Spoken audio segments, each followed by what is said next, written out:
question appears on the red system window asking whether the user knows the end of the world. The following system window appears with a choice of answers yes and no. White petals fly around the window. One of them falls to the floor. The action moves to the square, where there is a crowd of people, and on the rise sits a man on a throne, with a guillotine behind him. The man on the throne sits with his legs crossed. The edge of his robe is visible. He tears the petals of the chamomile. His eyes glow red, his horn and cape are visible, and the character declares that he is going to speak frankly. An angry red aura emanates from the man's eyes. His face is almost invisible. He declares that the first step towards prosperity has been taken. Behind the man on the throne one can see a destroyed city in flames, and in front of him a character in a blue uniform is kneeling. The crowd watches in horror. The girl in uniform bows her head in fear and thanks the man on the throne. Drops of sweat fall from her face to the ground. The voiceover addresses the man on the throne by name, Mr. Dantalian. The girl looks to the side in fear, bending her knee, and says that there are 6 more cities that have decided to support the rebellion,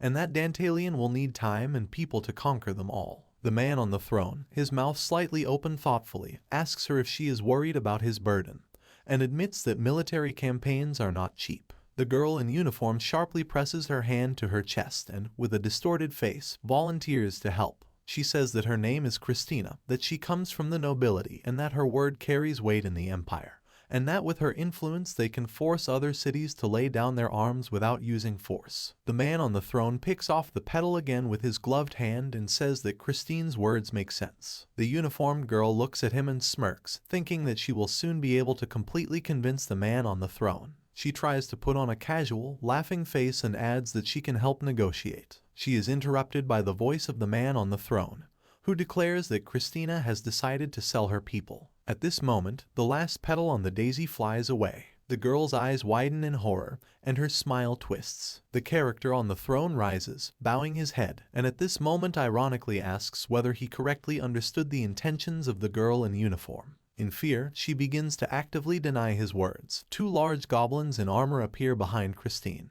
They grab her hands, and at that moment the man on the throne says that she should not have bargained for her life, but prayed for death, and that she had to be ready to sacrifice herself to protect the people. The man on the throne asks the crowd, who are watching, whether he is right. The character raises his hands back, raises his head up and calls the townspeople to account. He asks if people heard Christine's answer. People silently, in horror, listen to the words of the man on the throne, who declares that their leader, instead of the lives of his citizens, prefers to save himself. The character asks if Christina is worthy of her title, this city and this world, and at this moment the hem of his robe develops. Christina's hair covers half of her face, and she looks at the man in the robe in fear. The man raises his clenched fist to the sky. With a face distorted with anger, he shouts out words that he cannot leave everything as it is, and that such an act is unforgivable. He turns his back to the townspeople, spreads his arms and shouts that he will stand up to this selfish woman, and the whole world filled with people who think only about themselves. People at this moment look at him with tears in their eyes. A man in a robe addresses them, holding out his hand, and calls on them to fight him, to destroy the corrupted world.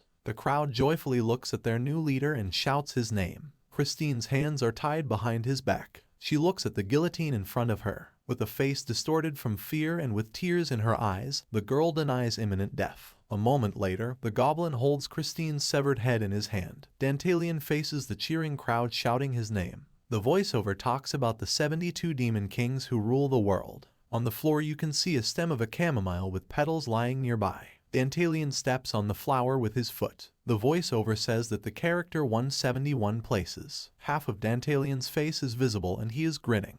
The voiceover states his name and status, the lowest demon king. He also reveals that this is the beginning of a battle of wits. The action moves to a cave. Dark stalactites are visible on the ceiling. Dantalian appears, revealing his red horn and dark hair. He mentally asks why all this is happening to him. The wounded protagonist, covered in blood, bares his teeth, sitting on the floor of the cave. The action is transferred to the past. Dantalian's previous image, jacket and shirt are visible. The voiceover says that the main character has always hated his father. Dantalian stands in his former guise, in a suit and with a mournful face. Dantalian admits that he wished his father to die. Ashes with a smoking stain are visible in a white vase. The voiceover says that the father has passed away. The coffin and the gloomy face of the father are visible. The voiceover explains that the cause was a heart attack. The outline of a smoking chimney appears against the sky. The voiceover continues the story, saying that the father was a criminal. The father appears in a shirt, the police lead him. Then the picture changes to another where the father is surrounded by women, and the voiceover says that he was a womanizer. The voice also says that he was greedy for money. In the background you can see the malevolent face of the father and money falling behind him. The main character admits that his father ruined his life and that his death was the best gift for Dantalian. At the same time, a picture appears in the hero's imagination where he stands with his back to other, more successful people. You can see two garbage bags standing next to each other on the floor. Someone's voice says that the cleaning is over. Dantalian frowns and looks down. The image of his father appears in his head, and the main character says that perhaps his father knew about his imminent death. The next second, Dantalian says that he doesn't care, and that none of this matters. He pours coffee into a mug on the table. A white ceiling with LEDs is visible. The sun's rays break through the curtains. The voice reasons that the sun is shining outside the window. Office workers are going to work, and he is watching all this and drinking coffee. Pictures of people walking down the street appear. Then the figure of Dantalian appears, sipping coffee from a mug. He clenches one hand into a fist. The main character joyfully raises his hands up and shouts with joy with a happy face. The voiceover says that the protagonist's father hid monetary assets from everyone in the basement of the house, and that there are a total of 500 million there. A picture appears with a pyramid of money behind protective glass. Dantalian lies down on the bed and ironically remarks that his father helped him. The main character says that with that kind of money he can get everything he wants, even a house, a car, or girls. One by one, pictures appear in his imagination. First, a two-story cottage surrounded by a fence. Then the car, shining beautifully in the sun. Then two girls in beautiful dresses. He ends up seeing money falling from the sky, sparkling in the light. However, the voiceover says that he doesn't need all this. The main character with a malicious face rubs his chin. Dantalian stands up abruptly and runs to open the door with a sparkle in his eyes. A delivery man in a blue uniform stands on the threshold and asks you to sign for the order. However, the door slams sharply in front of him. He lowers his hand and thanks the main character in surprise. Dantalian happily jumps onto the large bed, jubilant. He lies down relaxed on his bed with his eyes closed, and the voiceover says that he decided to refurbish his bedroom, and it cost him a whopping 30 million yen. The voice also says that the main character has 3 vows: no work, no friends, and no wedding. Dantalian rolls over, a smirk and blush visible on his face. The voiceover says that work is very boring, so the main character does not want to get involved with it. At this moment, a red cross and the word work are visible in the background. The voice continues to talk about friends. He says that for Dantalian there are only colleagues with whom he went to a barbecue, since quarrels with everyone irritate him. The red cross appears again in the background with the word friends in the background. The voiceover talks about the wedding, mentions the soulmate to whom people usually swear their love. The pink word marry appears, surrounded by a glow. In the protagonist's imagination, the image of his father pops up again, showing 2 fingers with a casual look. At the same time, the voice says that the father married as many as 12 times. The character is annoyed by this and he is not going to do the same. The picture with the inscription "Get Married" is torn and pieces fall. The main character climbs under the blanket and holds the console in his hands with a smile. The voiceover says that he would rather play games at home under the covers, because this is the ultimate dream and a real paradise. Dantalian sits under the blanket and looks at the glowing TV screen. He says that the games have already been downloaded and you need to complete them for platinum. The action is postponed after 2 months. The inscription Finn appears on a purple background and sparkles. The main character, already with a beard, exhales and says that he has finally finished playing the game called Dungeon Attack. Dantalian sits on his bed among a mountain of trash and says that the game took him much longer than he expected. He looks at cases with other games with delight and wonders whether he should try VR games. Suddenly something beeps. The main character tensely turns his face towards the sound. A system window appears on the screen stating that Dantalian has an unread message. The main character looks at the system window closer in surprise. He says that he blocked his friend list, so the message should not have arrived. The man's face expresses dissatisfaction and surprise. The inscription on the system window changes. The message says thanks for completing the game Dungeon Attack to the end. The main character assumes that this is a message from the developers. Looking bored, Dantalian lies down on the bed with a joystick in his hands and reflects that this is a common act of politeness, that the developers are also office employees who need to appease the players. Dantalian looks at the system window, the inscription on which is changing again. Now he is asked to take a survey. The main character looks at the screen in surprise, resting his chin on his hand, and wonders why he was suddenly offered a survey. 2 sentences appear on the system window about whether he prefers pretty or more mature girls. The main character asks incomprehensibly what this strange question is. Dantalian presses buttons on the joystick, choosing one of the answers. A new system window appears, which asks whether he likes beating people or being violated himself. The main character again comments that the question is strange. Dantalian leans back slightly, selecting a response using the joystick. His pupils suddenly dilate. He frowns and looks at the screen in surprise. Many system windows appear asking different questions. One has 2 phrases: the simpler, the better, and the more complex, the more interesting. On the other is the question of whether brute force or intelligence decides everything. Then the question is whether the user knows how to keep secrets or whether he uses other people's secrets. In the end, the question is whether friendship is selfless or friendship is based on the pursuit of one goal. The main character says that he has a bad feeling. Looking annoyed and frowning, Dantalian asks when this will end. A system window appears on the screen again with a question about whether the main character knows the end of the world, and with a choice of answer options yes and no. Dantalian's face is tense. He looks at what is happening in confusion. He frowns with displeasure and says that he has already cleared everything in the game. A new system window asks if the protagonist wants to change the outcome. Dantalian looks from the side, sweat rolling down his cheek. He is at a loss. The character suddenly perks up, leaning back slightly, and says that this could be a message from scammers. He angrily throws the joystick to the side and looks at the screen, shouting that they want to steal his money after this questionnaire. Dantalian reports that he cannot be fooled so easily. A cockroach is running around the room among the garbage. The main character is glad that he did not have time to press the button. The man notices the insect and clenches his teeth in horror. He jumps up and screams, looking at the cockroach. The main character hears a clicking sound and turns his head towards the sound. He sees that his hand accidentally ended up on the joystick and pressed the button. The screen shows Dantalian selecting yes to the question about changing the outcome. The screen lights up red. The shine becomes even stronger and blinds the main character. He shades his face with his hand. Dantalian closes his eyes and grits his teeth, asking in horror what is happening. The glow becomes even brighter, covering the figure of the main character. The character's room remains empty. The screen goes dark. Only a shiny dot is visible. The voiceover asks what just happened. The main character looks at his gloved hands against the background of the earth. Dantalian exhales, his face covered in blood, realizing that he is not in his body. The main character's pupil narrows and turns red. The main character falls to the ground, leaning on one hand. In front of him is a man with blonde hair and a bandage. He asks to quickly answer where the treasures are. 2 men appear in front of the main character, one in a fur vest and a headband, the other bald. They threaten to hit Dantalian on the head. He raises his head and asks in horror what the phrase Demon King means. The main character grits his teeth and looks furiously at the people in front of him. The voiceover says that from that moment Dantalian's terrible new life began.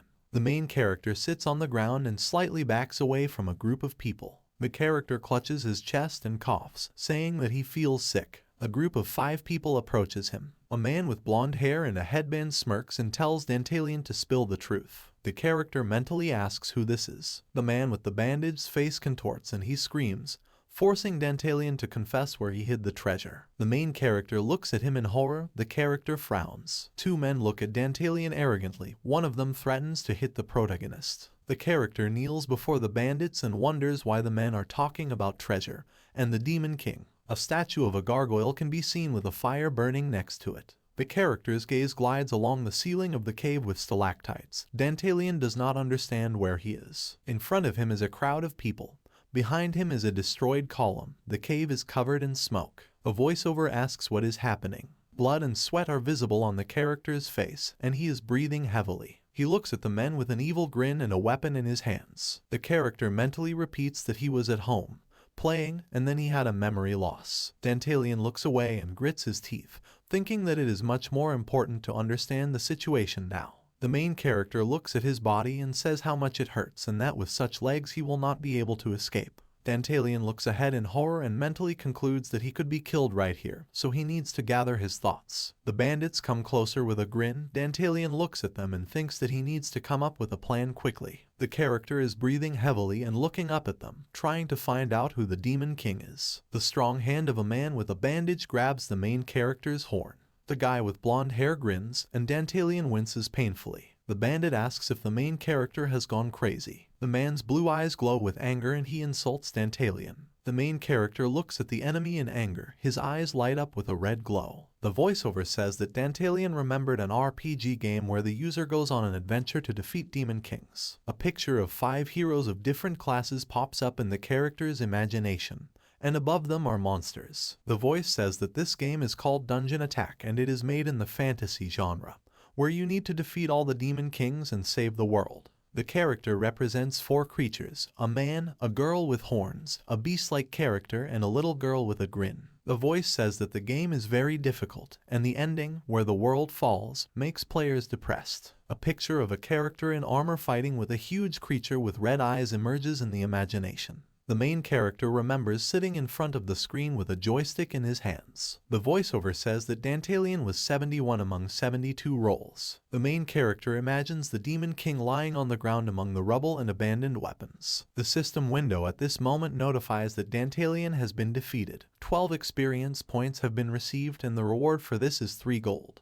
The voice says that the Demon King is the weakest opponent, whom the main character of the game defeats first. The main character remembers that he completed Dungeon Attack. Frames of how the hero played pop up in my head. The voiceover says that he finds himself in the world of Dungeon Attack. The main character sits on his knees in horror, being held by the horn. The voice concludes that the character is now in the body of the weakest demon king, Dantalian. Sweat runs down the character's face. He reasons that this explains a lot, but does not understand how such a movement into the game is possible. The other half of his face is visible with red eyes. He deduces what is happening now. The main character turns to his opponent, who is holding him by the horn. A man with a bandage hits Dantalian in the face. A mark from the blow is visible on the protagonist's cheek. The robed character is lying on his back and breathing heavily.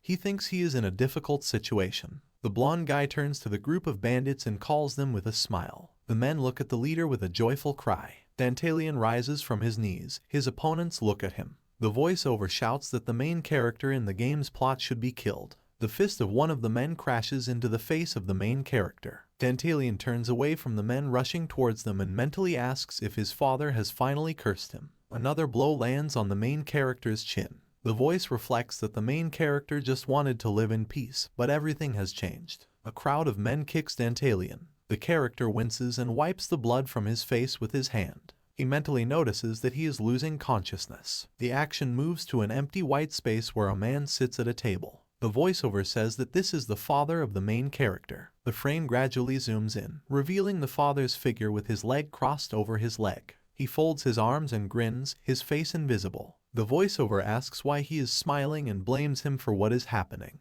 A close-up of the man's smile is visible. The voice reproaches the father for the suffering of the protagonist and reflects that this has already happened. He tells how a long time ago he was kidnapped by a man who had a beef with Dantalian's father. In the protagonist's imagination, a white van appears, rushing at high speed. An unfamiliar man sits in the driver's seat and looks in the mirror, wondering why Dantalian is so calm. A voiceover says that this is the 3rd kidnapping.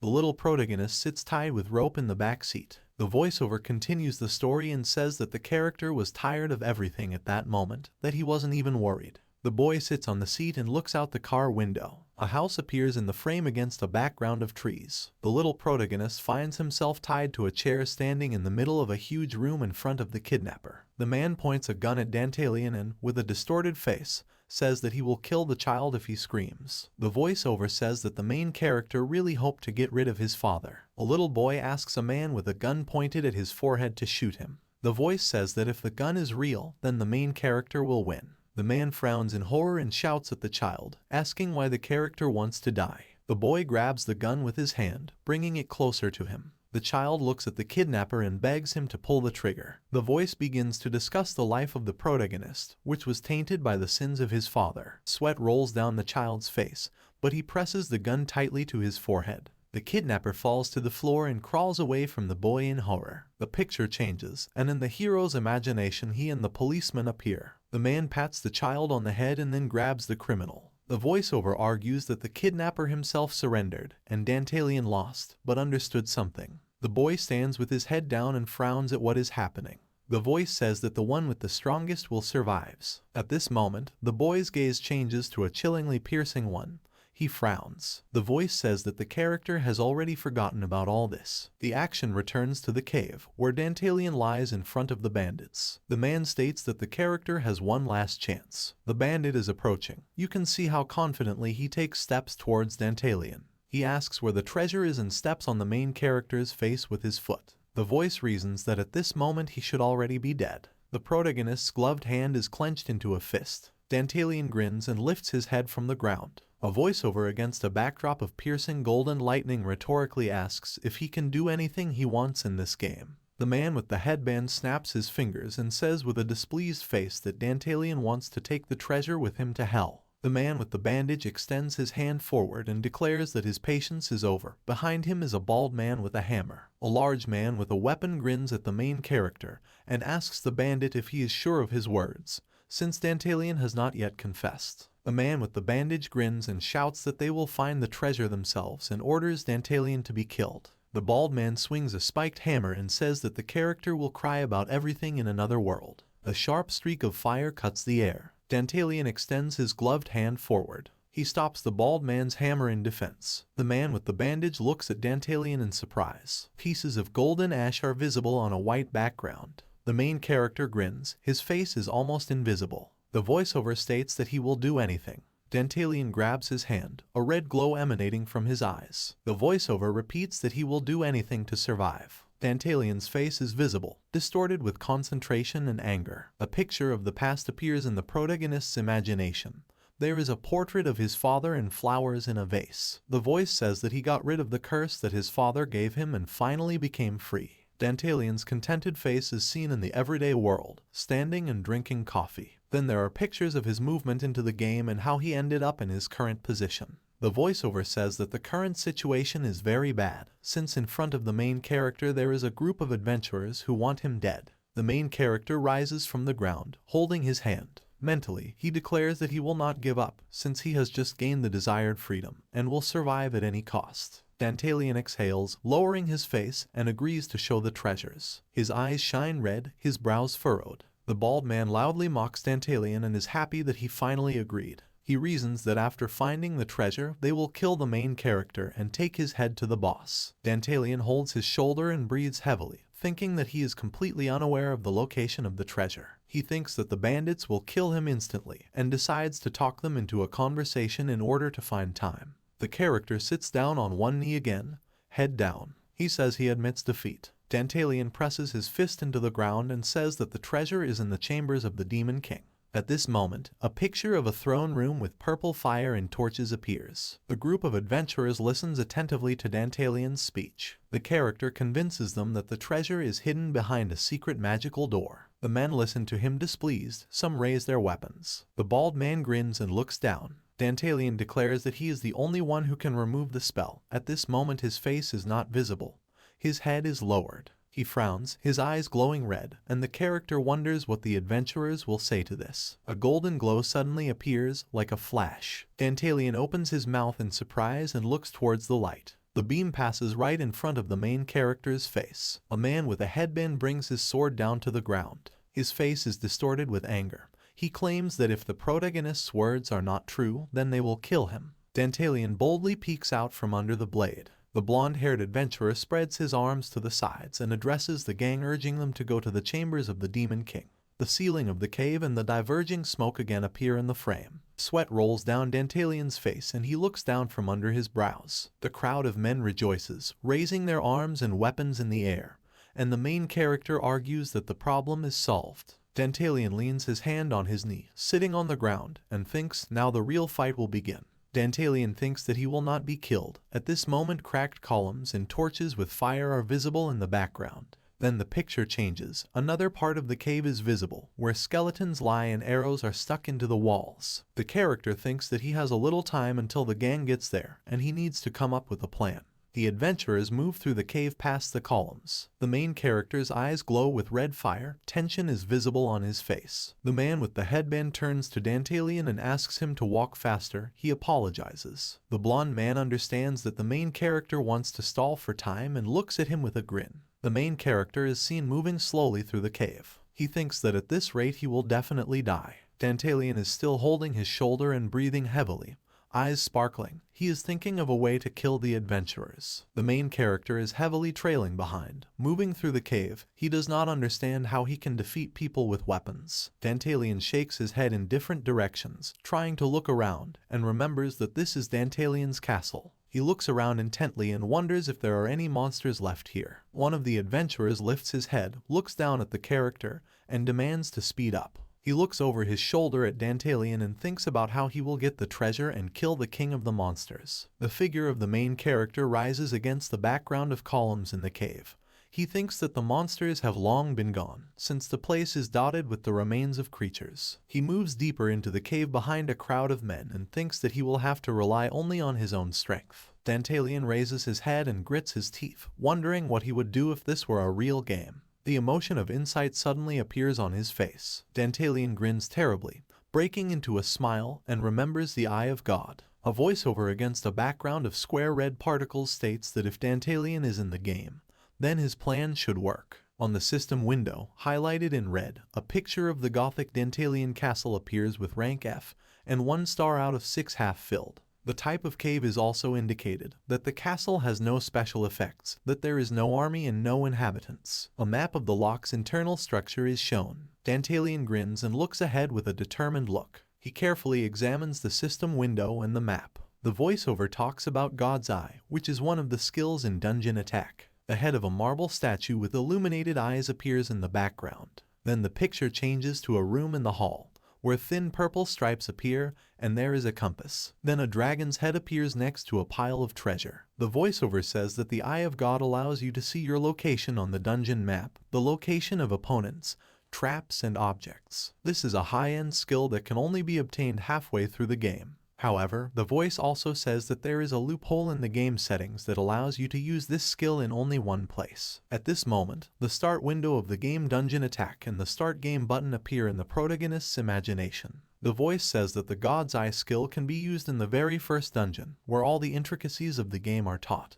And this place is Dantalian Castle. At this moment, in the background there appears a picture of the main character sitting on a throne, surrounded by a purple aura. The protagonist looks at the system map window and reflects that he used to often wonder why the God's Eye skill could only be used in the castle, and that he did not expect that this skill would help him survive. Dantalian frowns and purses his lips, looking ahead in thought. He pays special attention to that part of the system window where the state of the army, residents, and effects is described. The voiceover says that everything is exactly as he expected, and that there is no army. Dantalian's pupil sharply narrows. He looks ahead in amazement. A message appears on the system pop-up window stating that there are no troops and there is a high level of danger, so the game asks you to hire troops as soon as possible. The main character looks at the system window in front of him. His clothes disappear. His body is exposed. A question appears on a new system window about what kind of monster the main character wants to hire. He is offered a slime, a low fairy, a goblin soldier, and a low golem. Their strength, attack, defense, and price are described. The main character asks in surprise what this contract of Hades is. He grins and bares his teeth in a grin. Mentally he asks about the Demon King having a skill to summon monsters. He suddenly thinks about it and puts his finger to his face. He notices that his balance is indicated on the system window 100 Libra. The main character is surprised by the small amount of money. He grabs his head in despair and closes his eyes, thinking about what the Demon King was doing before him. Dantalian stands in thought in front of the system window, rubbing his chin with his hand. He thinks that he only has enough balance for 8 goblins, but against 10 opponents they will not last long. He also considers summoning golems, but this turns out to be a bad plan. The main character looks at the diagram of the castle in confusion. He reasons that there are no guarantees that the golems will survive, and there is very little left to the chambers. Dantalian brings his hand to his mouth, contemplating a plan. He glances again at one corner of the map. Then he turns his gaze to the system window with the Hades contract. Dantalian's face suddenly changes to one of determination. He thinks about a new plan that dawns on him, but the probability of success is 60%.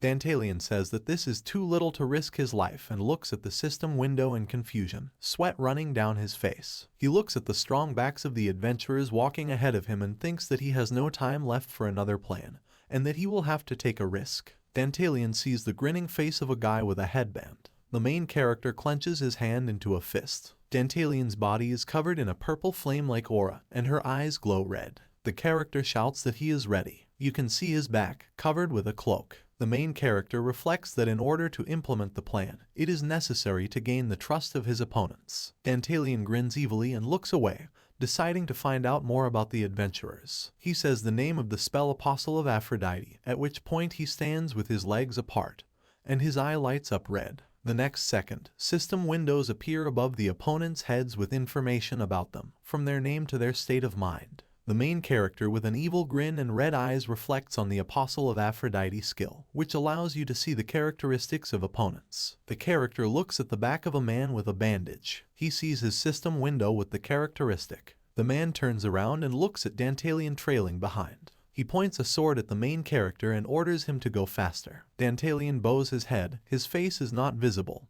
He asks for forgiveness. His face suddenly breaks into a smile.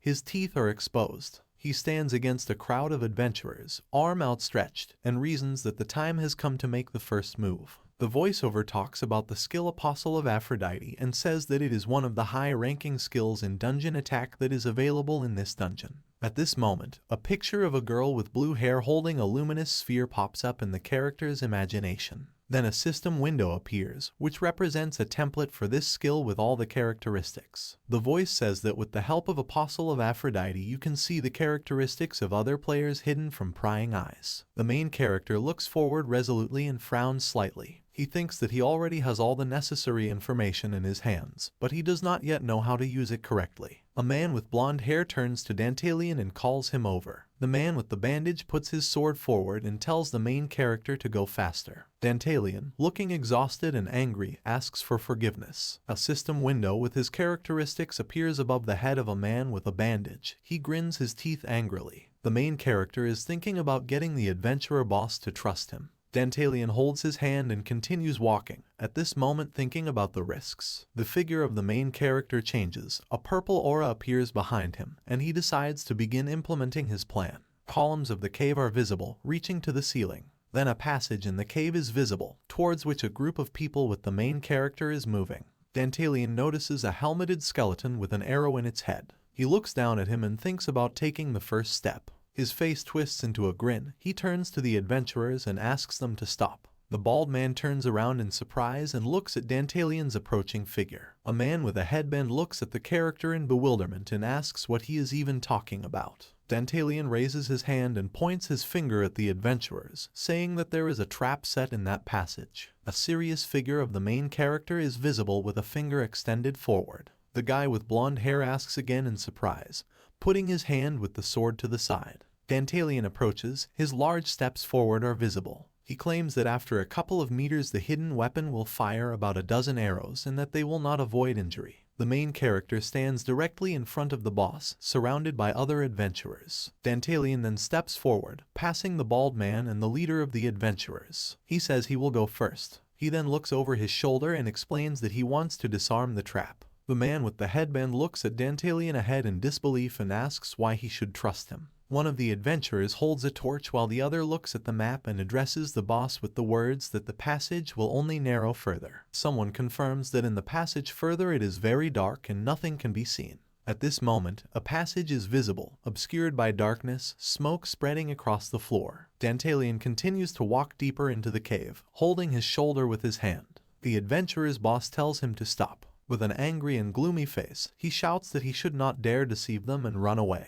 Dantalian continues to take confident steps forward. The leader of the gang looks at Dantalian's back, covered with a robe. The main character asks them not to worry, since he himself understands that he cannot escape, and says that he wants to show respect. Dantalian, with a downcast face and a grin, states that the men are different from the other adventurers who came to the dungeon because they did not immediately try to kill him. The main character turns around. Part of his cunning face and eyes shining with a red shine are visible. He says that if the characters don't trust them, they can follow him, but in that case he can't guarantee their safety. The man with the headband raises his face in surprise and frowns. He shouts with his arms outstretched and declares that everyone must follow Dantalian. One of the adventurers puts his hand forward and asks the leader to wait. Another man in a green t-shirt confirms the words of the other adventurer and says that they too were almost hit by a trap at the entrance. A picture emerges in their imagination of huge stone devices on chains falling on them. The boss clenches his teeth and frowns fearfully. However, a man with blonde hair turns to them with his arms outstretched and asks if they are men or not. A bright passage and the walls of the cave can be seen, as well as the grinning figure of Dantalian. Shots of stalactites on the cave ceiling then appear. The main character turns over his shoulder and looks thoughtfully towards the gang, mentally asking whether he has gone far enough. The character holds 2 arrows behind his back and reflects that everything is going according to plan. Dantalian looks down with a frown on his face. The voice reasons that he managed to quietly pick up the arrows from the corpses and smuggle them in. Dantalian puts forward his palm with arrows in it. He then clenches them in his fist, clenching his teeth as he does so. He says it's time to start. Dantalian's determined grin can be seen. He mentally convinces himself that he can handle everything. Dantalian raises his hands with arrows up, striking, blood sprays. A gang of adventurers looks with surprise and fear into the passage of the cave where the main character has gone. 2 heroes look in horror towards the terrible sounds. One of them asks if they heard the sounds and voice of the Demon King. The leader of the group looks ahead defiantly but fearfully and asks what is happening. Dantalian's voice is heard from the cave, saying that it is too early and it is impossible to enter. The gang leader grits his teeth and frowns. One of the subordinates stands behind the man with a blindfold and asks what they should do. The leader turns around and with a displeased face says that everyone should be ready, and that he will kill the one who chickens out. The 2 adventurers look at each other in horror, gritting their teeth. The adventurers begin to move deeper into the cave. The flames from the torches illuminate the road ahead. A man with a headband and a fur vest shouts at Dantalian, while a subordinate nearby points at something. You can see a pool of blood on the floor and a trail stretching forward from it. A group of adventurers stand in front of the blood stain and look at it. They point the torches forward and see a path stretching ahead, and then Dantalian's body. An arrow sticks out of the main character's leg. He lies on the ground with his legs bent. Someone asks what happened. The leader of the adventurers looks at the wounded man in horror.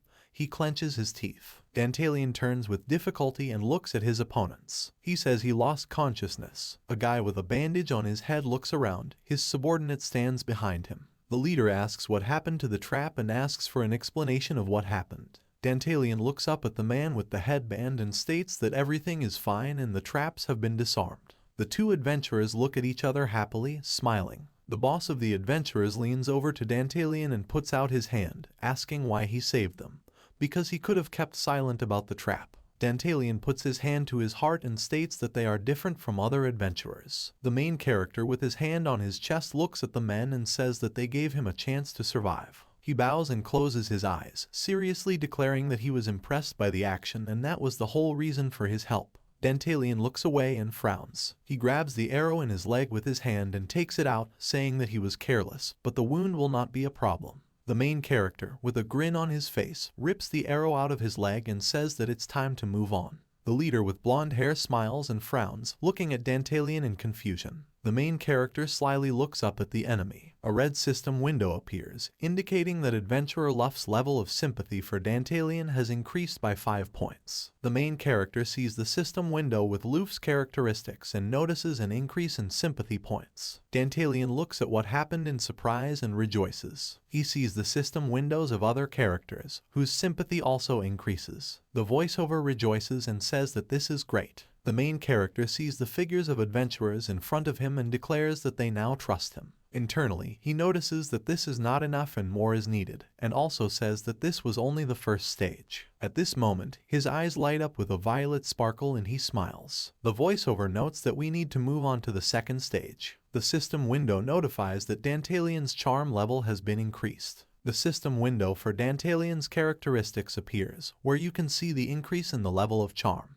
Then another system window appears, reminding you of the state of the Demon King Dantalian Castle location. Dantalian leans on his knee and tries to rise, declaring that it is time to move on. The adventurer leader looks at him with a smile, holding a torch in one hand. He thinks that Dantalian could be useful. Luff examines the character's wound, blood on his trousers, and says that with such a wound, the main character will only slow them down, so he will have to help him. The man with blonde hair turns to his 2 subordinates and orders them to help the Demon King. Dantalian leans on the shoulder of a guy with brown hair. He looks at the character in surprise, his mouth slightly open, and thanks him. Luff looks at Dantalian with a grin, and two other figures appear from behind. He asks why the main character is surprised, because he was the first to help the adventurers, so they were obliged to return the favor. The characters raise torches, which illuminate the ceiling of the cave. They move on. Dantalian's face breaks into a grin. He thinks about how wonderful everything is going. Leaning on the guy's shoulder, Dantalian follows the group of adventurers and reflects that their boss will be difficult to get along with. Dantalian looks down angrily, smiling.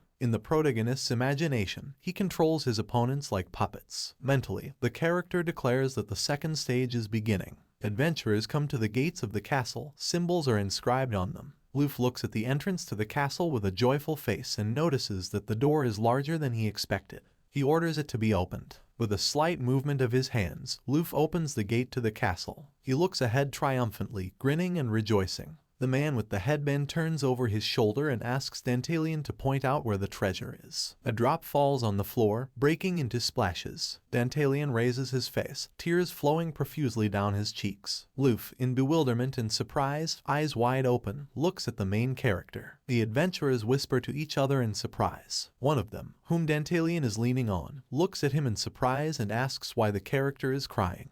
The main character covers one eye with his hand and declares that he remembered his comrades who were family to him. A man with blonde hair looks at Dantalian blankly and asks about demon kings having families. The adventurer behind Dantalian opened his mouth in surprise. Dantalian lowers his head, covering his face with his hand, and begins to talk about how he used to have people he considered family. The main character looks forward pathetically, tears rolling down his cheeks. He extends his gloved hand forward. An image of a castle appears, a staircase and corpses on it. Then the picture changes to a beautiful palace where there are knights, a magician, ogres and goblins. It is interrupted by the image of a large crowd of soldiers, the face of a cruel goblin. The voiceover says that one day the enemies came. An image of Dantalian running down the corridor pops into my head. Men in armor appear behind him, pointing at him. The soldiers point their bows and arrows at Dantalian, and the order comes to open fire. The main character turns his head in horror. Arrows with a red shine rush towards him.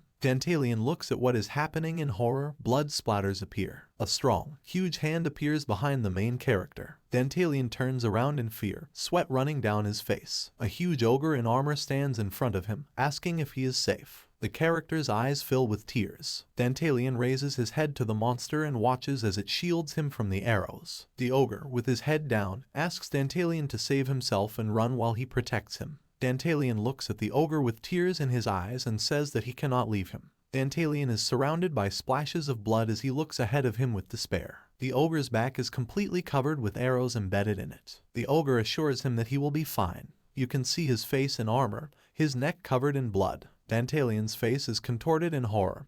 He clenches his teeth. Drops of tears fall to the floor. One of them reflects the scene of his farewell to his friend. In another, the ogre is seen walking away from Dantalian. Then the figure of a monster is shown, riddled with arrows. Dantalian sees his friend off in tears. His face is not visible. The voiceover says that all of his comrades sacrificed themselves to save him. The action is transferred to reality. Dantalian sits in front of the destroyed stairs, surrounded by adventurers. They watch the character's figure with surprised faces. Some of them frown mournfully. A character with brown hair looks ahead and says that he previously thought that demon kings were terrible, but Dantalian mourns his comrades. At this moment, grief is visible on the hero's face. He cries bitterly. The brunette looks at the character with pity and says that Dantalian is a good person. System windows appear stating that Jack's trust in Dantalian has increased by 20 points. At this moment the guy stands and looks in front of him in surprise. A crowd of adventurers and system windows with their characteristics above their heads are visible. Everyone's sympathy level increases. A man with a bandage on his head frowns with his mouth slightly open. He reflects that this story is different from the one he heard. An image of a girl in a school uniform and tie emerges in his imagination. Luff says that this girl said that the Demon King is a cruel and heartless person. A system window appears with Luff's characteristics, and his sympathy also increases. The man bares his teeth in a smile and says that he is most interested in the benefits in this situation. Dantalian walks through the castle. Destruction and broken weapons are visible. He thanks the adventurers for bringing him here and looks at them with a grateful and naive expression. Luff frowns and, with his mouth slightly open, watches Dantalian. Dantalian continues to say that these adventurers are not like the ones who killed his family. The main character presses his hand in a fist to his chest and says that the souls of the dead were able to rest in peace after seeing the nobility of men.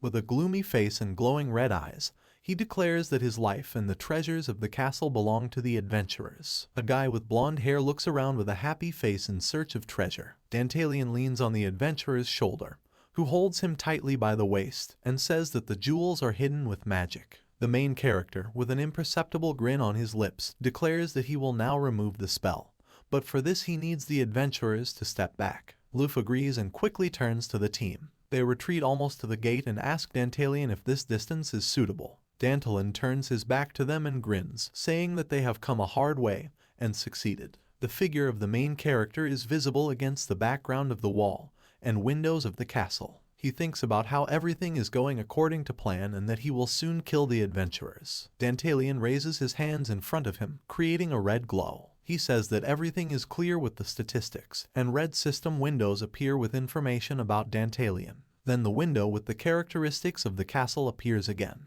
The main character mentally declares that there have never been treasures in this place. He reasons that by the time he was reborn, Dantalian only had 100 libras left, and to confirm this, he looks at the part of the system window with the money balance. Dantalian smiles slyly, lowering his face. He reasons that 100 libras is enough for him to deceive the adventurers. He puts a finger to his face, thoughtful. The character looks at his balance again. The voiceover explains that in the world of dungeon attack, 1 libra is equal to 15 silver coins. A system window appears in front of him, which asks if he really wants to write off 76 libras. The character thoughtfully covers his mouth with his hand. He thinks that according to the laws of the game, all decommissioned items appear in front of the player, and that he must take advantage of this. He stares at the system window with a question. Dantalian grins, the dark setting of the castle visible in the background. He quickly raises his hand to the sky. Raising his face upward, the main character points his hand upward and shouts that he, the 71st Demon King,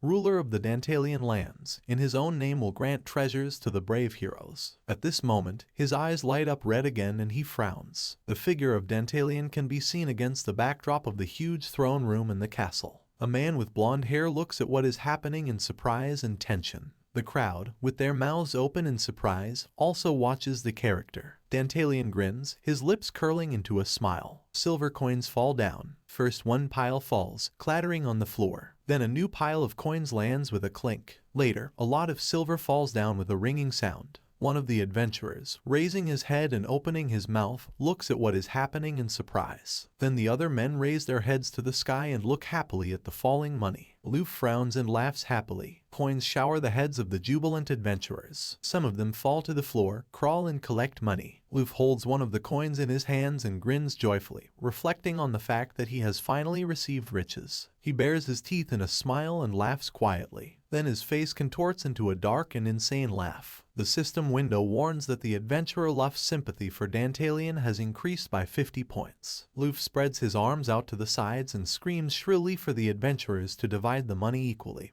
and then orders them to collect every last coin. Luffy grins and looks at Dantalian from the side, thinking that they will probably still need him, and killing him now is simply useless. Dantalian addresses the adventurers. His figure is visible against the background of the darkness of the castle. Luffy looks at the character with joyful animation and asks if there is anything else he wants to tell them. System windows are visible, announcing increased trust in Dantalian, and happy adventurers inspect the castle in search of coins. They bend down to the floor, collecting money. Dantalian sadly lowers his head and asks to pay attention, since there is a conversation that cannot be postponed. He stands in front of a crowd of men, legs apart, and declares that 30 other adventurers have entered the dungeon. Luffy frowns in confusion and grins. The adventurers turn their heads towards Dantalian, surprise visible on their faces. Dantalian looks down, half of his face covered by his hair. He says that he used his magic and discovered the strangers, but did not expect such a result. The adventurers look sadly at Dantalian.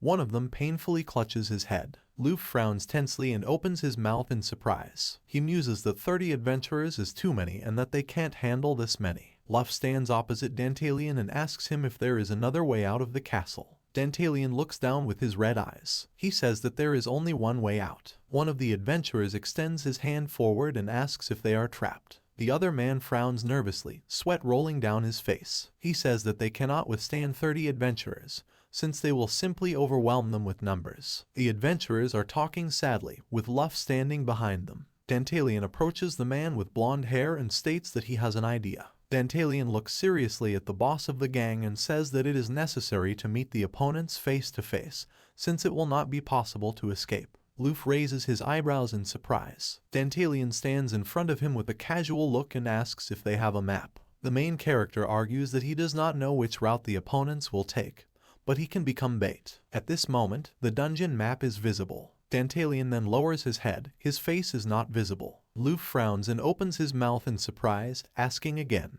Dantalian looks from under his brows and frowns. He says that judging by the numbers, this is a military unit, which means they use magic. Then the first thing they will do is follow his magical trail. Once again a card appears before your eyes with many possible moves. Dantalian's voice says that there are 3 ways from the chambers. Dantalian opens his mouth and with a serious face declares that the adventurers must follow one path, and the main character will go along another, and then the gang will be able to escape. Luff looks in disbelief, veins showing on his face. He thinks about why Dantalian sacrifices himself for them again. Frowning and leaning forward a little, he asks if the main character is going to run away now, and that maybe there is no one in the castle except them. Dantalian fearfully throws his hand forward and convinces that the truth only wants to help. The character takes a few steps forward. He reasons that he doesn't have time to try to convince them. Dantalian comes close to Luff, leans towards his face. The adventurer boss looks ahead of him in fear, clenching his fists. His face twists into an evil grin. He throws his hands up and agrees. He grins as a group of adventurers discuss something behind him. Luff asks not to tell the other adventurers about the bait plan, otherwise they will be upset. Luff turns his face to his comrades and, throwing his hands up, tells them to stop panicking, take the treasure and run away. Dantalian stands behind the leader of the gang and looks down at him. The character, his face distorted with a grin, states that he had no doubt that Luff would not believe him, and thanks him for this. Columns can be seen in the cave. Dantalian is accompanied by another adventurer, while the others light the road ahead. One of the men turns to Dantalian and says the boss was brave. The eyes of the main character are filled with determination and shine with a red shine. The action moves to a little earlier. Bags of coins fall to the floor. Luff, with his mouth wide open and frowning, orders them to split into 2 groups and move towards the exit in different ways. One of the adventurers stretches his hand forward and looks at the boss in despair, asking what he is up to. Luff picks up the castle map and brings it to the party. It shows 3 paths leading from the throne room to the exit, and a diagram of the castle appears in the background. Luff reasons that those who entered here are not stupid and will follow the safest path, that is, the one along which the adventurers walked before. Luff frowns and turns his gaze to his subordinates. He says that judging by the numbers, this is a fighting force that they should not compete with. His face is distorted with anger. He bares his large teeth. The man with the bandage states that all they can do is increase their chances of survival. The 2 adventurers look at the boss in panic. Luff closes his eyes, frowns and smiles, declaring that with luck everyone will survive. He also adds that by splitting up, their chances of survival will increase, since someone will definitely be able to get out of the dungeon. Luff takes one of the bags with his strong hand. He says that all the treasures will remain with him for a while. The adventurers look at him with displeasure. One of them frowns and clenches his hand in a fist, perplexed. Luff extends his hand forward and with a calm smile asks them to calm down, because he is not taking them away for good. The second squad, according to Luff, will get the Demon King. Dantalian frowns, the corner of his mouth turning down in displeasure. The gang boss extends his hand and says that they are lucky, because if they survive, they will receive a reward and become real heroes. Luff throws the bag on his back and turns away from the adventurers. He looks over his shoulder sharply and furrows his brows. He orders everyone to shut up and pull themselves together. Luff opens his mouth, revealing his strong teeth and crazy smile. He rhetorically asks if they want to die here like helpless animals. The crowd of adventurers looks at each other uncertainly. The boss states about the characters' families. Their faces change to tense, the characters clench their teeth. The other adventurers are then seen, looking at Luff in tension. The man lunges forward and shouts for the adventurers to fight for their lives. One of the detachments is visible. They light the way with a torch. Luff looks forward with glee and grins. He thinks how cunningly he deceived his comrades with just pressure on them. His face breaks into a crazy smile.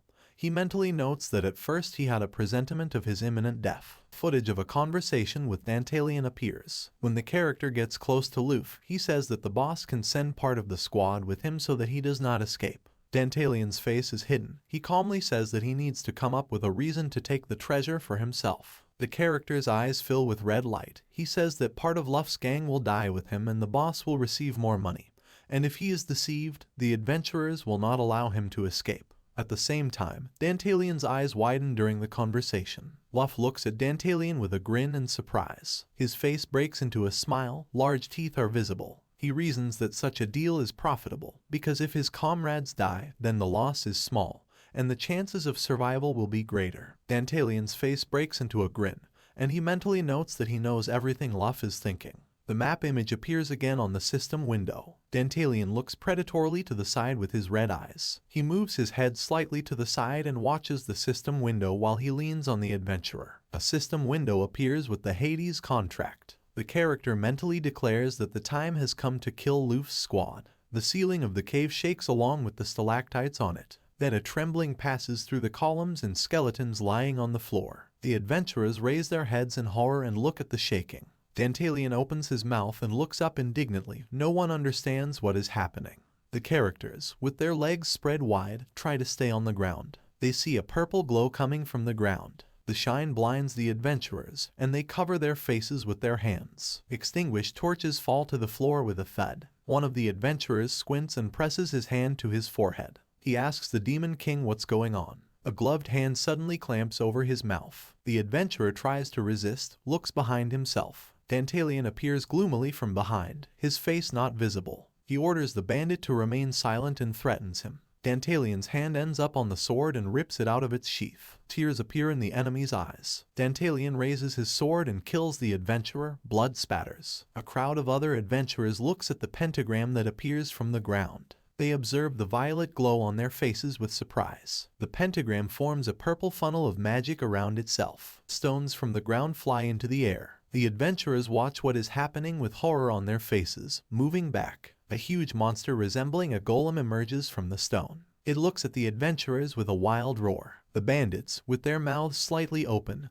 watch the monster. The creature begins throwing stones everywhere. One of the gang raises his face in horror and shouts to run. Rocks fall along the perimeter of the entire dungeon. One of the adventurers covers his face with his hands so as not to breathe in the dust. Suddenly he sees a huge stone that crushed his comrade, and a severed hand. The golem grabs another adventurer and lifts him up. His comrade screams in horror and rushes at the monster with a sword. The weapon breaks on the strong body of the golem. A man with brown hair looks fearfully at a fragment of a sword. The golem raises its hand and raises it upward with a roar. The adventurer, stupefied with fear, looks helplessly at the enemy. A sharp flow of stones and splashes of blood are visible. The golem kills the swordsman with one hand in front of his comrade. The man with the ponytail looks at the pool of blood in front of him. His body trembles and he looks at the golem in horror. The main character appears behind the character. The dark figure of Dantalian emerges from the background of the adventurer screaming in horror. The man with the ponytail says that it is necessary to save yourself. He looks behind him in horror, sweat rolling down his face. His body is pierced by a sword, the blade of which immediately becomes covered in blood. The man with the ponytail, frozen with his hand raised, slowly lowers himself. His corpse is seen falling to the ground, Dantalian standing among the dead. His face breaks into a crazy smile. He raises his hand, placing it on his chest. His eyes glow with a crazed red gleam and he declares that he is the Demon King. The action takes place on behalf of another group of adventurers. They walk through the cave in an organized crowd. Some of them ask about the reason for the shaking. Luffy turns his head towards the sound and looks to the side judiciously, thinking about whether another group met with a detachment of opponents. Then the Demon King did not lie to him. He grins with a gleeful face and reasons that Dantalian has been a great help to him. Suddenly, the figure of the Demon King appears in front of Luffy's squad. Luffy's face instantly becomes covered with a gloomy veil. He does not understand what is happening. Dantalian looks at the adventurers coldly and angrily. Luffy spreads his arms to the sides and grins, thinking that the protagonist's squad managed to get around the invaders. He asks where the other adventurers are. Dantalian sharply throws out his hand with the bloody sword. Dantalian raises a dark and scowling face, declaring that all of Luffy's people are dead. The squad boss's face becomes covered with veins. His eyes become crazy. He asks why Dantalian was here. The main character touches his finger to the blade, from which blood is dripping, and says that Luffy has probably already guessed everything. Dantalian's eyes glow with an insane brilliance. He smiles slyly and says that the boss's guesses are correct and that he killed everyone. The dark figure of Dantalian looms gloomily against the backdrop of the cave passage. Collapsed columns and burning torches can be seen in the background. Dantalian states that all adventurers are fools. Dantalian stands at a distance from Luffy's squad and says how good it was to watch the people who trusted him die. Luffy glares at him, his pupils narrowing angrily as he realizes that Dantalian has deceived them. System windows indicate that the trust of adventurers is reduced to 0. Dantalian mentally rejoices at the character's anger. He brings the sword to his neck and begins to insult the adventurers, calling them stupider than monkeys and thanking them for their trust. Dantalian laughs madly, eyebrows drawn together. He asks how they could believe him, the Demon King. Luffy bites his lips in anger. His pupils are not visible in his eyes. He rushes at Dantalian with fury, his brows furrowed. A crowd of adventurers rushes towards the Demon King on the orders of the boss. The dark figure of Dantalian is visible, flashing red eyes. Adventurers approach the main character with weapons. A golem with red eyes appears behind Dantalian. He throws his fist forward and jumps out behind the main character. One of the adventurers raises his sword above his head and is horrified to see a man being crushed by a stone. The golem kills another of the gang in front of his comrades. The monster turns its head towards the sound and punches hard. The adventurer tries to defend himself with a sword raised above his head. The golem kills him with one blow, splashes of blood flying towards Luffy. The boss's face is tense and gloomy. A bald man with a huge hammer in his hands rushes at the golem from above. He quickly hits the monster. The golem disintegrates and rocks are visible on the ground. The bald man turns his head and smiles in rejoicing, repeating that he has defeated the golem. Something catches Luffy's attention. Dantalian appears behind the bald character and stabs him in the back with a sword. Dantalian exhales and grabs his robe near his chest. He ironically thanks Luffy. The boss looks at the main character in horror, surprise, and anger. The red-eyed golem reappears behind Dantalian. Luffy watches what is happening with his mouth slightly open and confusion in his eyes. Dantalian raises his head and looks at the golem darkly. He says that such a monster is easy to kill. All you need to do is destroy the core. The main character strokes the creature and says that an experienced adventurer can easily deal with the golem.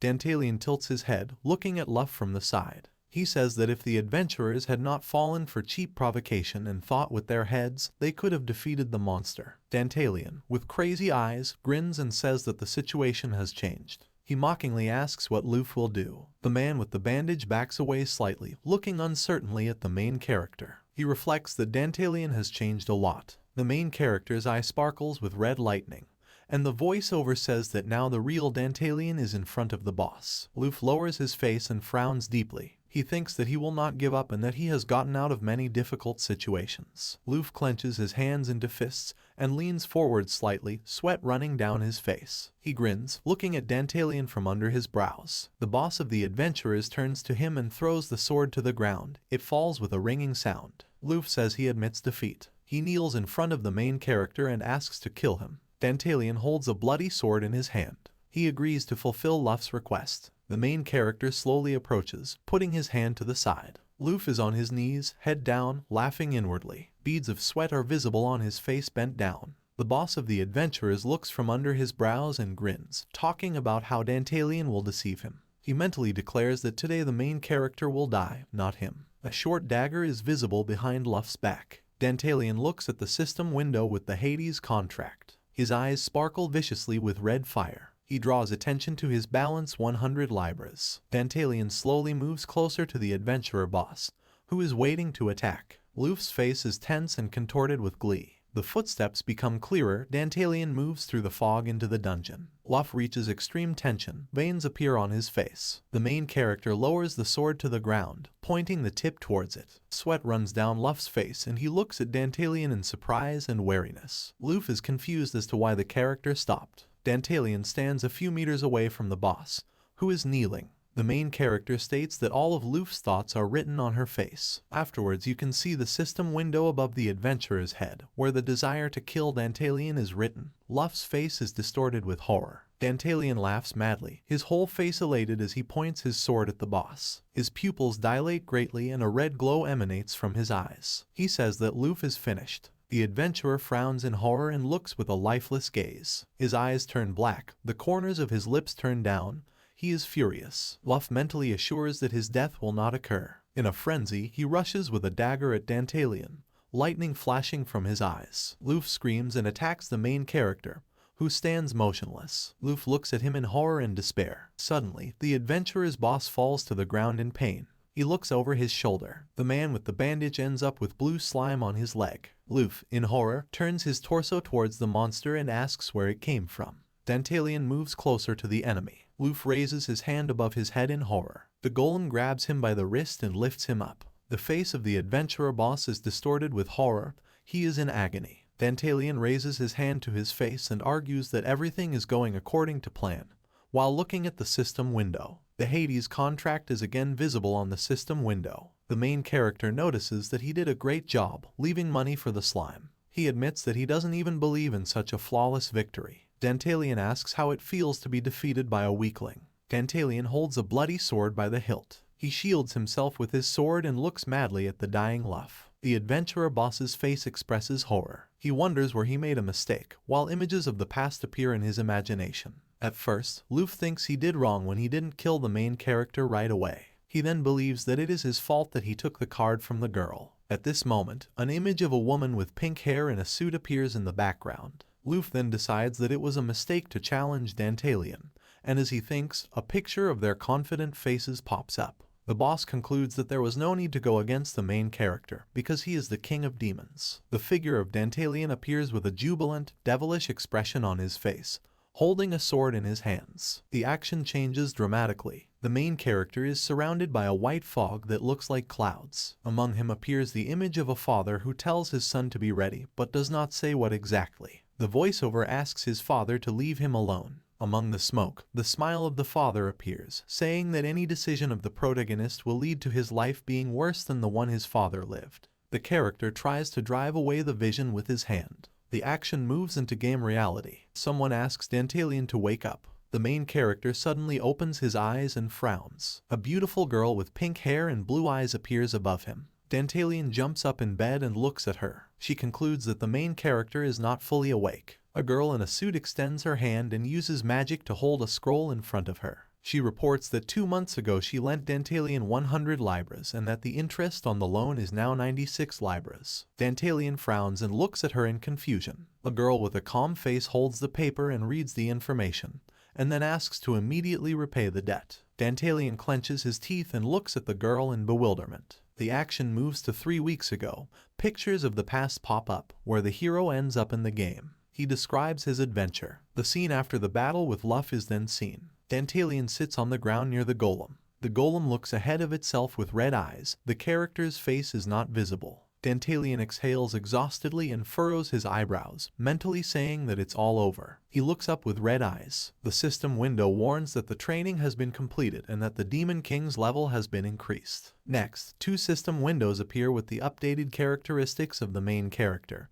and with a description of the location, and below lies Luff's corpse. Dantalian mentally questions whether this was training. A system window appears stating that the character is now eligible to select one S-rank skill as a reward. However, the maximum level S-rank skills provided in the tutorial will be disabled. If the user wants to gain any of the skills, it will be necessary to increase the level and learn the skill. Next, the system window offers a range of first-level S-rank skills to choose from. The protagonist muses that since his training is completed, his skills are no longer available, but he can choose one rank of the first level. At the same time, Dantalian looks at the dead Luff with a stuck sword. Dantalian turns his displeased face and looks away. He understands that everything is just beginning. His face is irritated. He frowns and looks down from under his brows. The main character wonders whether he can win in the game body of Dantalian, since at the moment there is no guarantee of returning back to his world. Dantalian looks at the cave, dotted with corpses and blood.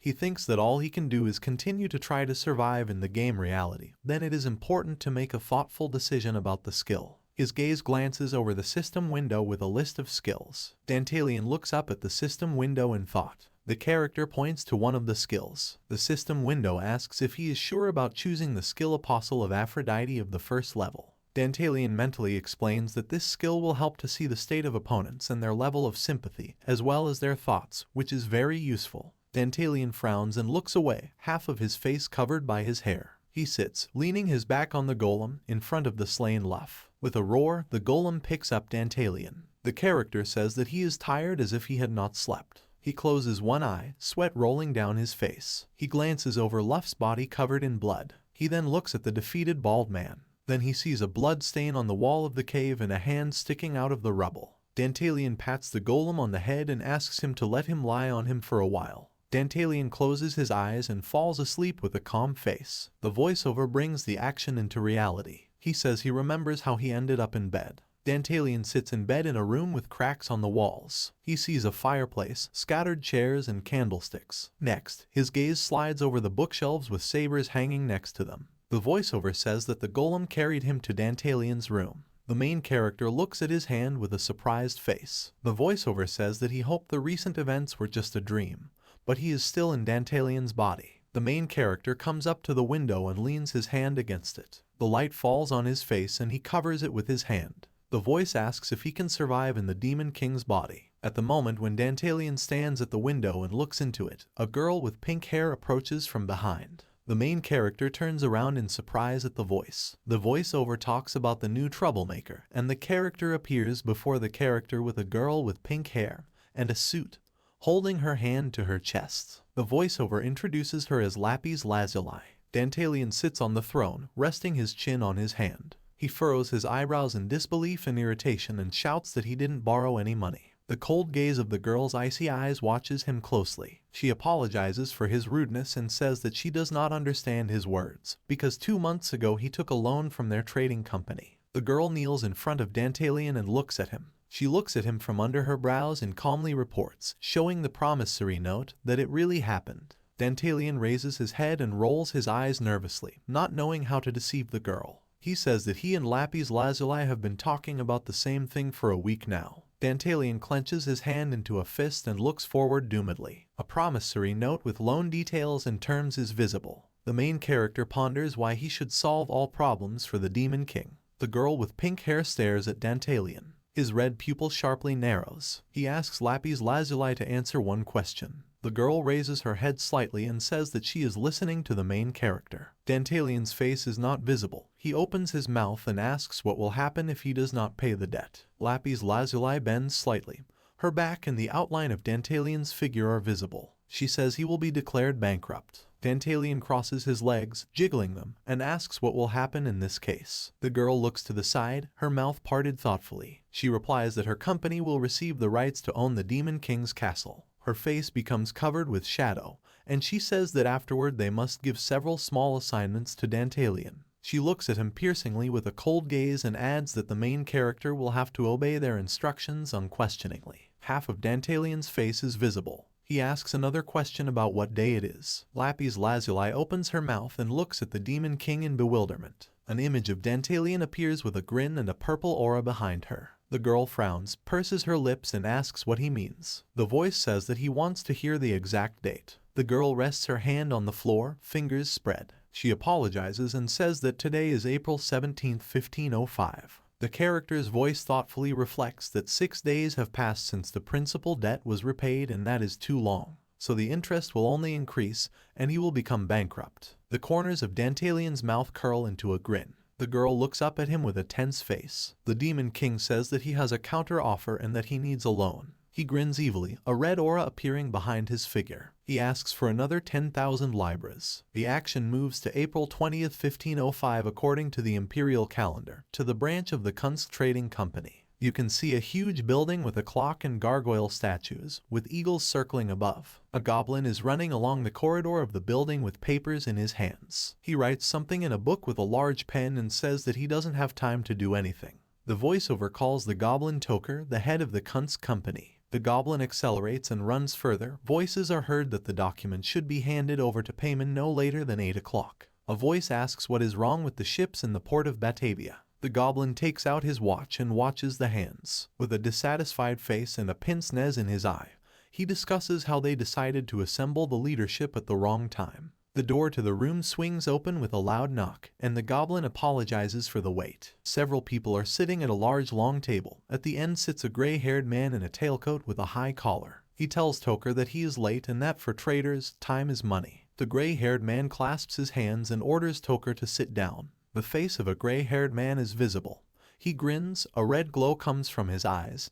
He begins the meeting. The voiceover talks about the Kunst Trading Company. He reports that she is patronized by the Demon King Malbas, who ranks 5th in the ranking, and the Demon Queen Payman, who ranks 9th. At this moment, their dark figures appear in the background. The voice reports that this is the best trading company in the world of demons, and is headed by one of the 3 true vampires, Ivar Lodbrok. A shadowed image of a gray man in a high-collared robe appears in the background. Ivar Lothbrok puts his hand aside and asks Lapis Lazuli to tell him about the reason for the meeting. A girl in a suit rises from the table. A shadow falls on her face. The bestial members of the assembly look in surprise at the Lapis Lazuli in front of them. The crowd chatters with surprised faces about the girl being a human succubus hybrid, not understanding what she forgot at the management meeting. A girl with pink hair with a calm and stern face stands in front of them. The voice continues to gossip that the girl is a child of cursed blood, that she is not a leader, but an ordinary employee, so she has no place at the meeting.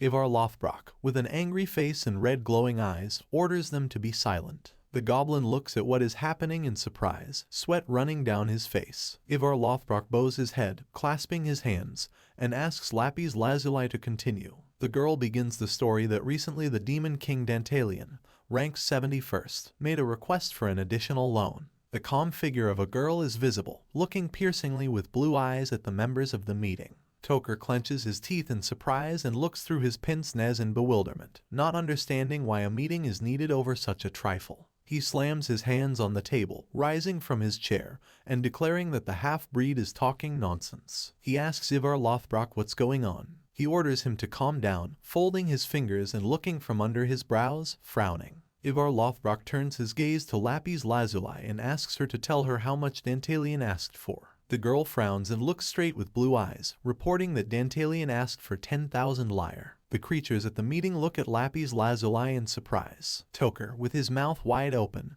watches the girl in bewilderment. He thinks about what he said to her about the amount of 10,000 libras and says that this is equivalent to the budget of a small country. Toker gets up from the table, leaning on his hands and turning his head. He asks again if this information is true. Lapis Lazuli confirms her words. She looks down thoughtfully. A picture appears in her imagination where she is sitting in front of Dantalion, bending her knee. The main character, with an arrogant look and a smile, repeats his request to give him 10,000 libras. Lapis Lazuli frowns and purses her lips. She does not say that she does not understand his words, since he already owes 196 libras. Dantalion raises his hand in front of him and smiles slyly. He states that this is why he takes out a larger loan. Lapis Lazuli looks up at the main character, with his mouth parted, and claims that he does not understand what he is talking about. Dantalion raises his hand to his chin and, smiling, asks the girl to talk to him frankly. He questions why the Lapis Lazuli company loaned him money if he is popular among people as a mediocre demon king. The girl looks ahead thoughtfully. The darkened figure of Dantalion is visible. Lapis Lazuli lowers her face and looks down. She states that she doesn't think about the character the way he says. Dantalion rises from the throne, holding his hand on the armrests. He reasons that, most likely, the company was confident that Dantalion would repay the debt. The main character slowly walks towards Lapis Lazuli, moving away from the throne, and says that the company's plan was to declare him bankrupt, because then he would be their dog on a leash. Dantalion comes close to the girl who sits in front of him. He declares that this is the true purpose of the company. Lapis Lazuli looks up at him and frowns. Dantalion looks down at her with contempt and asks if he is wrong. The girl purses her lips seriously and says that Dantalion is mistaken. You can see the castle ceiling, columns and vault in the dark. The main character asks the question differently and asks if the company ordered her to ingratiate herself with him and lend him money. At the same time, Dantalion's face is serious and calm. Lapis Lazuli looks slightly askance, declaring that it was her own initiative. The main character grins, half of his face is visible. The voiceover says that this woman is lying and does not blush. Dantalion returns to the main topic. He looks at the girl, who does not change her position and gazes into his eyes. Dantalian says taking out a 10,000 libra loan means he is ready to become a company dog for the rest of his life. The character kneels down and grins at the dismayed Lapis Lazuli. Dantalian furrows his brows, breaking into a smile as he asks how cheap this deal is. Lapis Lazuli looks at the character in surprise as he reasons that this is a particularly advantageous agreement for her, since she can become famous as the one who single-handedly managed to turn a demon king into a servant of a trading company. Lapis Lazuli looks intensely at Dantalian from under her brows. The main character takes the girl by the chin, lifting her face, and asks if she agrees to the deal. Dantalian looks intently into the half-closed eyes of Lapis Lazuli. The girl abruptly grabs the protagonist's hand. With one strong movement, she pulls her away from her and looks sternly at Dantalian, agreeing. The action moves into reality. Toker indignantly stands opposite Lapis Lazuli and shouts that Dantalian could not return even 100 libras, so there is no point in giving out 10,000, and that this is a trap. Ivar Lothbrok puts his hand to his chin and says that this is a fair point, but turns to Lapis Lazuli to get her opinion. The girl proudly raises her head and continues speaking. She remembers the image of Dantalian with a shadow on his face and a smirk as he dictated a way for the girl to get out of such a situation. She carries out his plan and says that the Demon King has gone mad and is now suffering from the plague of this world, so without a cure he will die. The back of Lapis Lazuli is visible and her entire figure is illuminated from the front. Then attention turns to the way the girl speaks calmly. Lapis Lazuli lies that Dantalian is doing this for the sake of his beloved. Toker clenches his teeth in disbelief and repeats the girl's last words. Lapis Lazuli, with a cold and calm face, reports that Dantalian meant her by his beloved and that she belongs to the Demon King. The members of the congregation look at the girl in surprise. Startled voices are heard. Lapis Lazuli's gaze changes, the pupil narrows and her eyebrows frown. She says that she willingly became close to Dantalian for this moment. The goblins jump up from their seats and shout fiercely that Lapis Lazuli has decided to lay hands on the Demon King. At this moment, the truth is revealed that all these words of the girl were arranged with the aim of making Dantalian the dog of the company. Lapis Lazuli continues to stand calmly next to Ivar Lothbrok, who folds his hands in front of him. The meeting hall is filled with insane laughter from Ivar Lothbrok, and the chandelier on the ceiling shakes. The man raises his hands in front of him, his eyes glowing red. He states that this girl, being a half-breed, recently joined the company, but is ready to sacrifice even her innocence in order to rid the company of the Demon King Dantalian. Toker looks at Ivar Lothbrok in bewilderment, sweat rolling down his face. Lapis Lazuli turns her head towards the laughing man who calls her the Demon King's mistress. Ivar Lothbrok bursts into mad laughter, raising his head up. He furrows his brows, his eyes narrow, and his mouth opens wide. Ivar Lothbrok states that the Kunska company greatly values the dedication of its employees. He says that he couldn't understand Lapis Lazuli's plan, but now everything is clear to him. In the girl's gaze one can read calmness and cold contempt. Ivar Lothbrok orders Lapis Lazuli to return to Dantalian Castle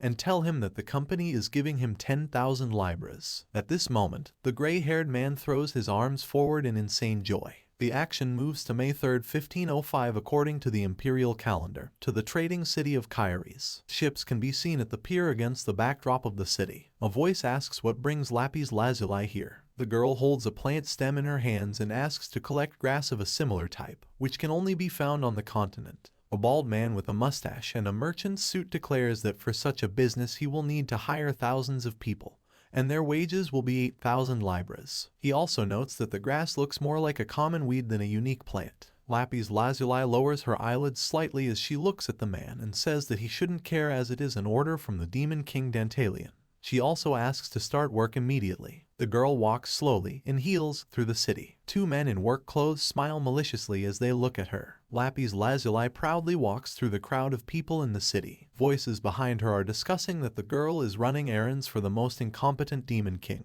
and that Dantalian has gone completely crazy. They also discuss how Lapis Lazuli is the Demon King's mistress. One of the voices declares that Dantalian is definitely finished. The action moves to June 20, 1505 according to the imperial calendar, to the castle of the Demon King. A dark palace is visible in the bloody twilight. Lapis Lazuli enters Dantalian.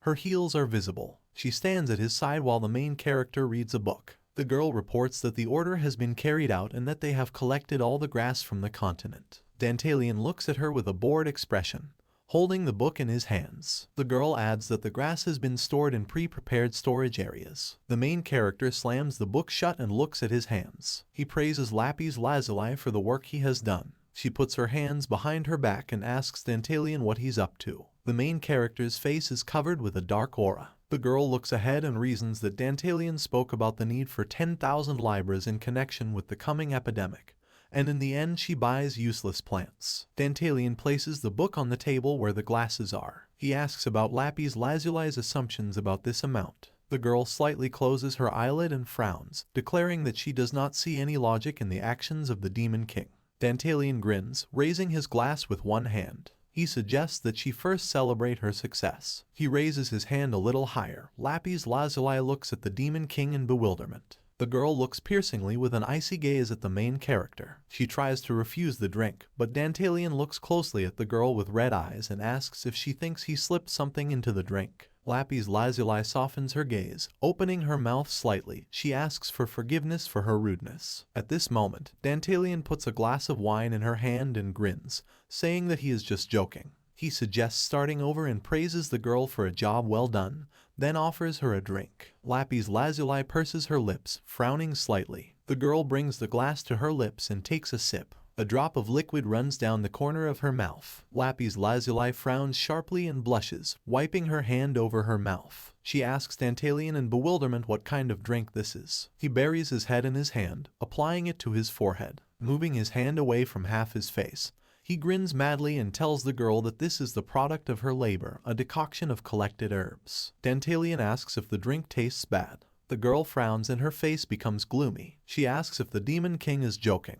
A fireplace with a blazing fire is visible. Dantalian says that the trading company must already know why he took 10,000 libras. The main character extends his hand, gesturing during the dialogue. He says the company believes he is creating a cure for a disease that doesn't exist. Dantalian covers his face with his hand and looks at the girl, reasoning that there is some truth in these words. Lapis Lazuli's face becomes more and more gloomy. She remains silent. Dantalian crosses his legs and asks her what date it is today. The girl frowns and looks ahead seriously, announcing that today is June 20th, 1505. She asks if this date is a special date. Dantalian leans his elbow on the throne and thoughtfully raises his hand in front of his face. He picks up the pen, holding it with 2 fingers. Then the main character raises his hand over the blank page of the book. He tells Lapis Lazuli that starting tomorrow she doesn't have to come to the castle, but instead she should look elsewhere and check how things are going there. Dantalian holds the piece of paper with a grin,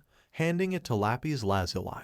The girl brings the piece of paper to her face and carefully reads the contents. She asks what's the point of this. Dantalian grins evilly, looking away. He tells her to go and check on her own. Lapis Lazuli looks up at the main character, who begins to talk to her. He states that taking breaks and relaxing is necessary, and that he knows how hard it is for the girl. The action moves to June 24th, 1505 according to the imperial calendar, to the Kingdom of Sardinia, to Syracuse hot springs for travelers. Lapis Lazuli stands with his shirt pulled down from one shoulder. After changing into a towel, she ties her hair and reflects that she cannot understand the Demon King's logic. The girl opens the curtain in front of the entrance to the springs. She looks to the side, holding the towel to her chest, and sees several girls in the water. Lapis Lazuli feels embarrassed and also plunges into the water. She wonders if the pandemic story might be true. The girl holds a note in her hands. Several points are indicated on it. Lapis Lazuli lowers her head halfway into the water, agitating it. The girl comes to the conclusion that Dantalian is not able to predict the future, so there cannot be an epidemic. She mentally asks herself why she is so worried.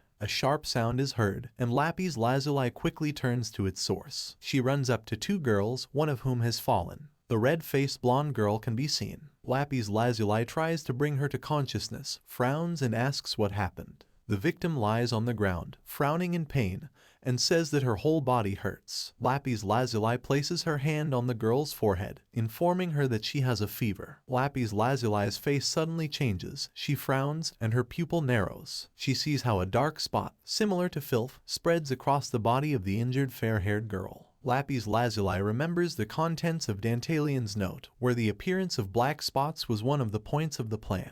The girl looks at the victim in horror and indignation. She is on her knees, leaning towards a blonde girl. The spots on her body are only increasing. Voices are heard sharply everywhere that girls are falling to the ground. Lapis Lazuli looks around in horror and does not understand the essence of what is happening. The action moves to the hospital. The inscription above the entrance to the building is visible. A girl is lying. Her face is covered with a cloth, and there are visible spots on her body. The voiceover asks to place the surviving victims in the wards. Someone argues that this is already the 30th patient. Lapis Lazuli sits on a bench with her head bowed. She looks ahead in horror and thinks that what is happening is simply impossible, and there must be a reasonable explanation for everything. A doctor in a turquoise jumpsuit and cap comes up to her and asks if she's okay. He says that everyone who was at the hot springs died, with the exception of Lapis Lazuli. The bodies of the dead are visible, covered with white blankets. The doctor with a gloomy face warns that the girl is better off leaving the city. Lapis Lazuli looks down, confusion in her blue eyes. She looks at her hands, stretching them forward. The girl remembers how she drank the decoction prepared by Dantalion. Lapis Lazuli clenches her teeth nervously and realizes that the reason she is still alive is because of this drink. The girl frowns angrily and looks sternly in front of her. An image of Dantalion appears, standing near the window with a glass in his hand. The girl thinks that the Demon King really foresaw the epidemic. The action moves to July 16, 1505 according to the imperial calendar, to the Kusk Trading Company, a branch of Amstel. A fairy is seen with wings fluttering in the air. She carries a large scroll in her hands through the corridor of the building. Toker is sitting in the room at this moment drinking tea. The goblin turns to the knock on the door and shouts angrily, saying that he is at an interview with Payman. Payman reports that it may be something urgent. You can see her beautiful hands with a light fur fan. A girl with red hair, horns and cat ears appears before Toker's eyes. She smiles and says that she is ready to wait for Toker. This is Payman, the queen of charm and beauty. She ranks 9th in the demon rankings. Toker folds his hands in his lap, making a guilty face. He apologizes to Payman and asks outside the door what's going on. The fairy can hardly hold the scroll in her hands and reports that the head office has contacted them. Toker takes the scroll in his hands, unrolls it and reads it. He looks at the contents of the paper in horror.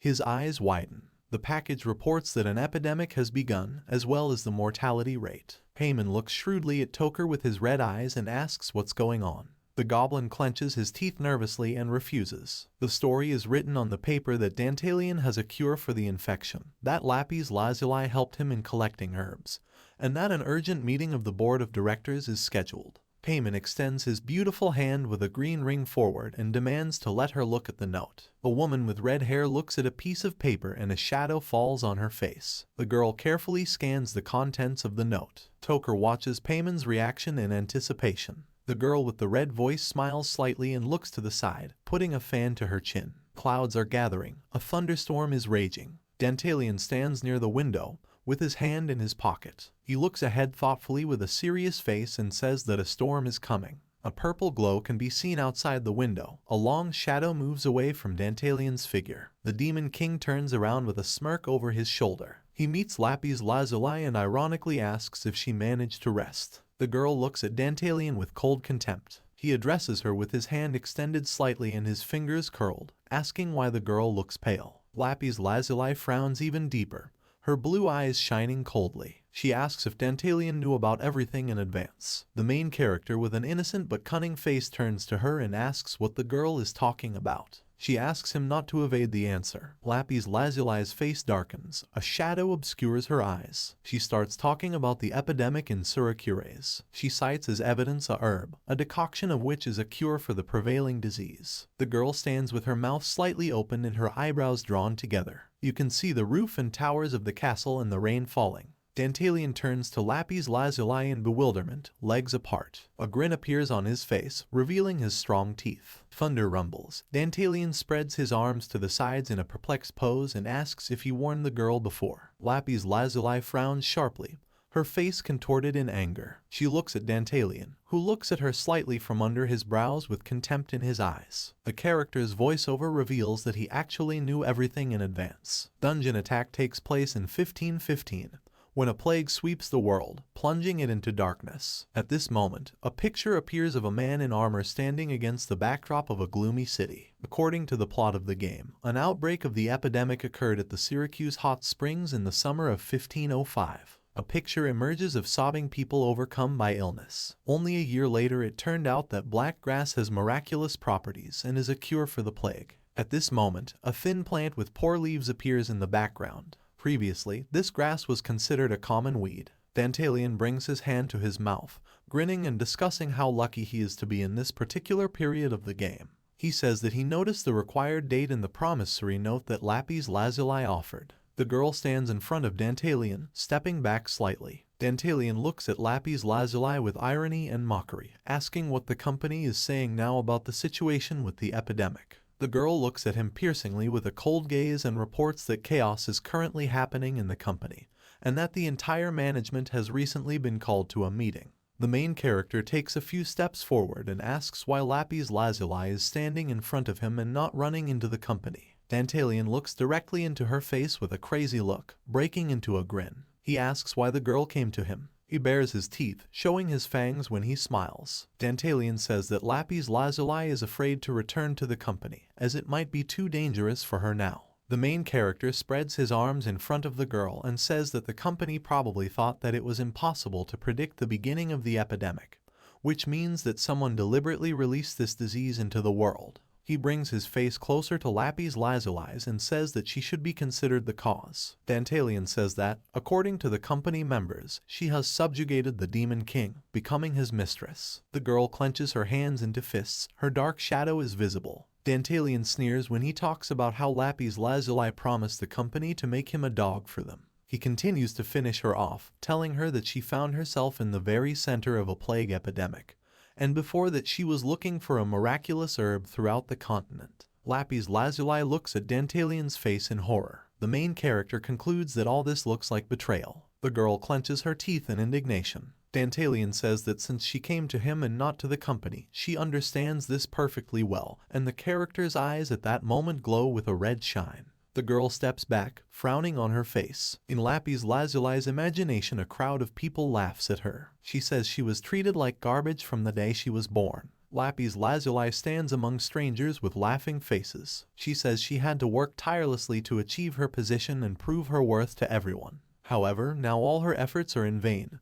Everything collapsed in an instant. Lapis Lazuli's face expresses anger and fear. She looks at Dantalian and wonders who he is and why he is different from the demon she knew before. She suggests that this is not Dantalian at all. The Demon King's face is distorted into a crazed smile. You can see a chandelier hanging just below the ceiling. The main character says that the girl has no choice but to bow before him. He invites her to do this, and then he gives her real power. Dantalian extends his strong hand to her. The main character says that he will transfer all the medicine under her control. Lapis Lazuli looks at him in bewilderment and despair, raising her eyebrows. Dantalian, grinning and with a shadow on his face, spreads his arms in front of the girl, explaining that the world must inevitably face an epidemic. Many will die and that death will not spare anyone, not even children and women. Lapis Lazuli looks at the character piercingly and coldly. Dantalian continues to say that those who considered the girl a mudblood will also die. They will look for a way to be cured, and it is Lapis Lazuli who will help them by concluding a deal with favorable conditions for themselves. The girl, with her mouth slightly open, silently looks ahead of her. Dantalian, with a twisted smile, says that all power will be with the one who has been despised for a long time. He asks what decision Lapis Lazuli wants to make and tilts his head slightly to the side, extending his hand forward.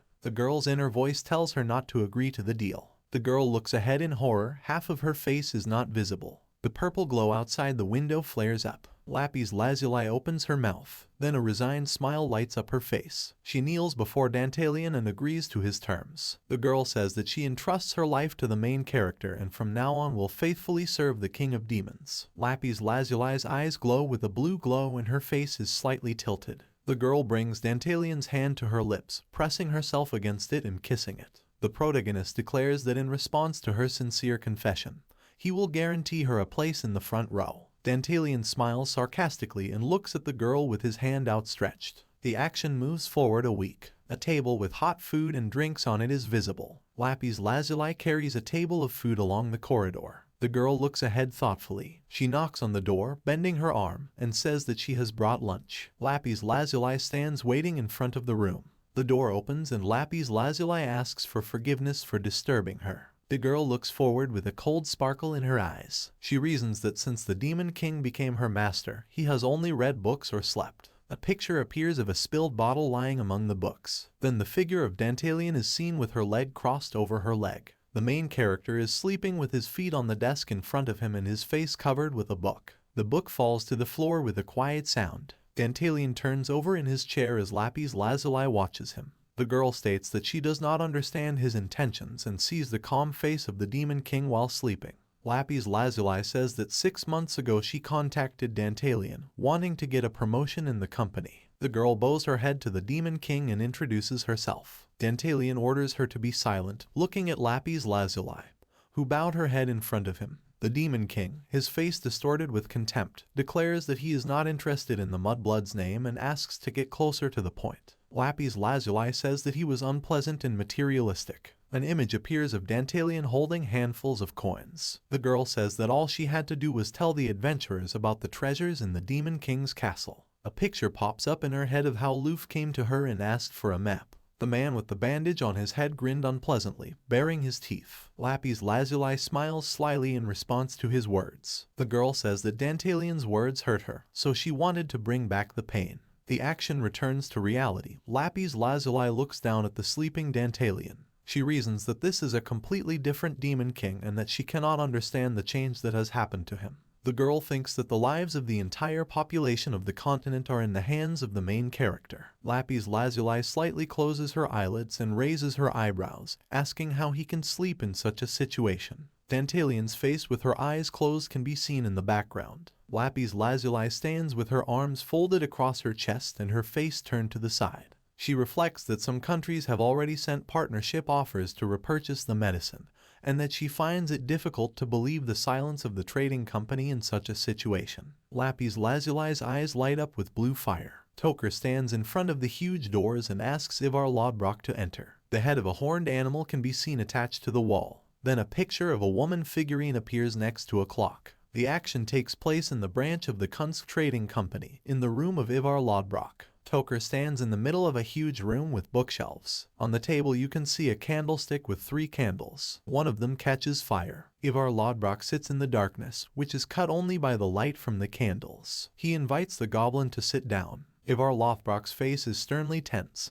He sits with folded hands and asks what the situation is. Toker sits down on a large chair and spreads his arms in front of him. He explains that the situation is sad as the epidemic continues to spread and soon the plague will engulf the entire continent. Ivar Lodbrok leans on a cane and sits thoughtfully on a chair, saying that, according to the company's calculations, 30% of the population will die. Toker, horrified, turns his face to Ivar Lodbrok and asks if he is joking. A man with gray hair looks to the side, his eyes glowing red. Ivar Lodbrok looks forward, his face slightly covered by his robe. He reports that today all lords have suspended trading with their company. The goblin opens his mouth, sweat rolling down his face. Toker slams his fist on the table in front of him. He reproaches Lapis Lazuli for what he did, and then asks where she is. Toker turns his head to Ivar Lodbrok, standing up slightly from the sofa. Ivar Lodbrok folds his hands on the handle of his cane. He reports that they still have not been able to contact Lapis Lazuli. Ivar Lodbrok suggests that from the very beginning the girl wanted to betray their company. The man bares his teeth, revealing his fangs. He reasons that Lapis Lazuli was in the place where the first outbreak of the epidemic occurred, while earlier the girl was collecting herbs from which a cure for the plague could be made. In the background at this moment one can see a clipping from a message about the involvement of Lapis Lazuli in the case. The laughter of Ivar Lodbrok is heard in the middle of the room. The flames of the candles flicker. The gray-haired man says that no one could have predicted the outbreak of the plague. But this epidemic was not accidental. Ivar Lodbrok clasps his hands, leaning forward slightly with a stern look. Toker and Ivar Lodbrok are sitting next to each other in the same room. The goblin reflects on the man's words and wonders who is to blame for the epidemic. A man with gray hair looks to the side with a thoughtful look and says that the disease was released into the world by Lapis Lazuli. But she could not have done this alone. Toker looks at Ivar Lodbrok, gritting his teeth. He begins to deduce about Lapis Lazuli and Dantalian, but Ivar Lodbrok interrupts him. A man with gray hair calmly leans on a cane and reports that Dantalian, if he were capable of pulling off such a thing, would not have sunk to such an insignificant position. Half of Ivar Lodbrok's face is visible. He says that Dantalian is most likely the same intermediary as Lapis Lazuli. Toker looks at the man and opens his mouth in bewilderment. He can't believe that someone could actually start an epidemic. Ivar Lothbrok's red eyes begin to glow.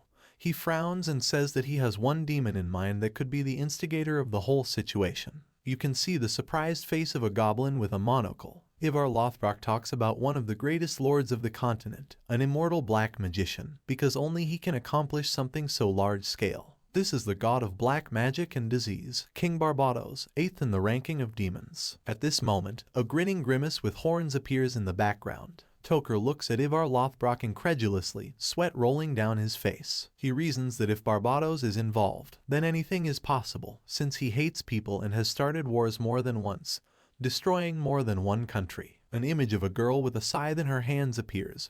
She stands on a mountain of skulls and skeletons. Toker clenches his teeth, widening his eyes nervously. He thinks that the plague will mainly affect people, not demons, and in the worst case they face extinction. Ivar Lothbrok clasps his hands and grins slightly. He says it's in the spirit of the Demon King.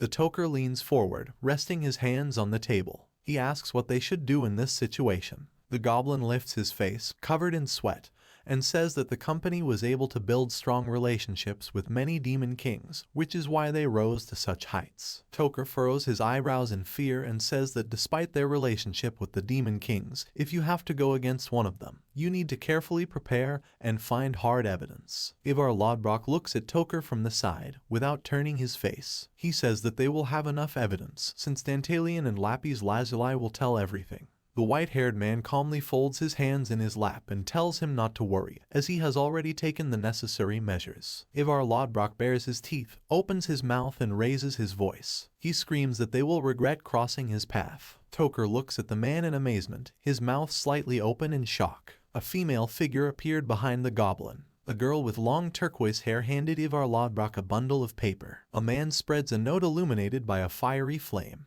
Ivar Lothbrok bursts into mad laughter, holding the paper in his hands. A white-haired man with a crazed face speaks to the goblin, ordering him to go to Payman and convey the request, since she is the only one capable of fighting on equal terms with Barbatos. The turquoise-haired woman stands up straight, standing next to Ivar Lothbrok, who folds his hands on his cane. The voiceover reasons that Payman and Barbatos live like a cat and a dog, and that she will certainly help them. At this moment, Payman's stern face and Barbatos' mysterious grin appear. A fog-like creature with red eyes bursts into laughter. He says that the company dared to challenge him. Light black smoke appears behind Toker. Toker turns his head back in horror and looks at the source of the voice, which says that it will finish off every last one. At this moment, Ivar Lothbrok sinks his fangs into the soft skin. There is a bite mark on the neck of a woman with turquoise hair, from which blood flows. The voice says that he will start with Lapis Lazuli and that she will become part of his collection of living dolls. The action moves to the castle of the Demon King. Lapis Lazuli stands over Dantalion,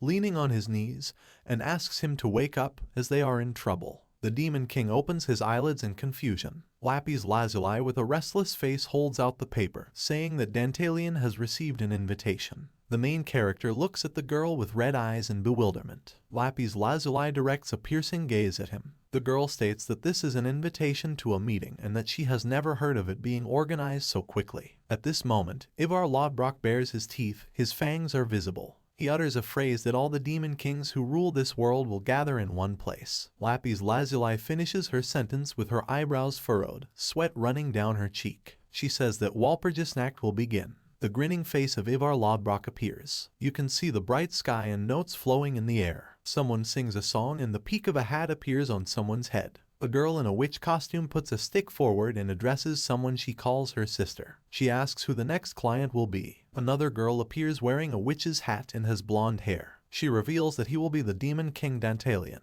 A third girl appears with bangs covering her eyes. She asks about the main character, if he is the Demon King who fell in love with the half-demon, half-human. A girl with green hair flies on a broom and says that forbidden love is very romantic, and that she is sure, as if Dantalion must be a real gentleman. The fair-haired witch opens her mouth and turns to the other girls, asking them not to think too much, since they will be there very soon. You can see the majestic castle ahead and the thick edge of the forests. The scene then moves into a cave, with stalactites visible on its ceiling. Lapis Lazuli asks the main character to hurry up. She moves into the passage in the cave, where the open sky is visible. Dantalian closes one eye and angrily asks the girl not to make noise. The main character puts his hand on his side and asks why he should follow her. The sun blinds Dantalian and he covers his face with his hand. He asks what Walpurgisnacht is. Lapis Lazuli, slightly closing his eyelids, turns to the main character and reproaches him, not understanding why he is asking this, being the king of demons. The pink-haired girl frowns and looks at Dantalian with displeasure, asking if he has ever taken part in such a meeting.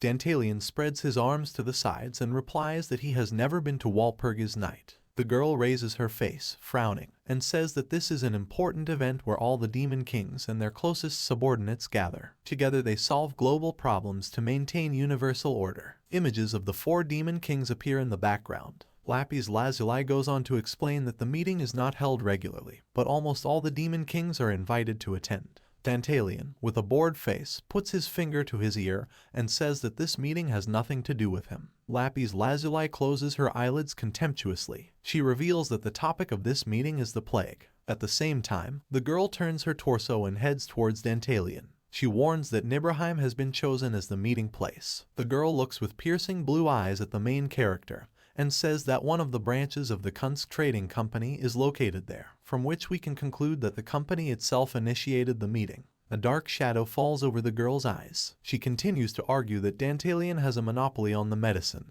and if he doesn't come this time, they themselves will come for him. The main character furrows his eyebrows and fixes his red eyes on Lapis Lazuli. Dantalian puts his hand to his mouth, thoughtfully, noting that after solving one problem, another immediately arose and that the Kunst Company should not be allowed to use force against them. Dantalian puts his hands in his pockets and looks at Lapis Lazuli, agreeing to go to Walpurgisnacht with her. The main character pulls up the corner of his mouth and says that negotiations provide at least some guarantee for a peaceful resolution of the situation, and in case of a bad outcome, he has Lapis Lazuli. He looks at the girl, who turns to him in confusion. Dantalian grins, his mouth spreading into a sly smile. He hides his hands in his pockets and declares that he did not spend so much money in vain.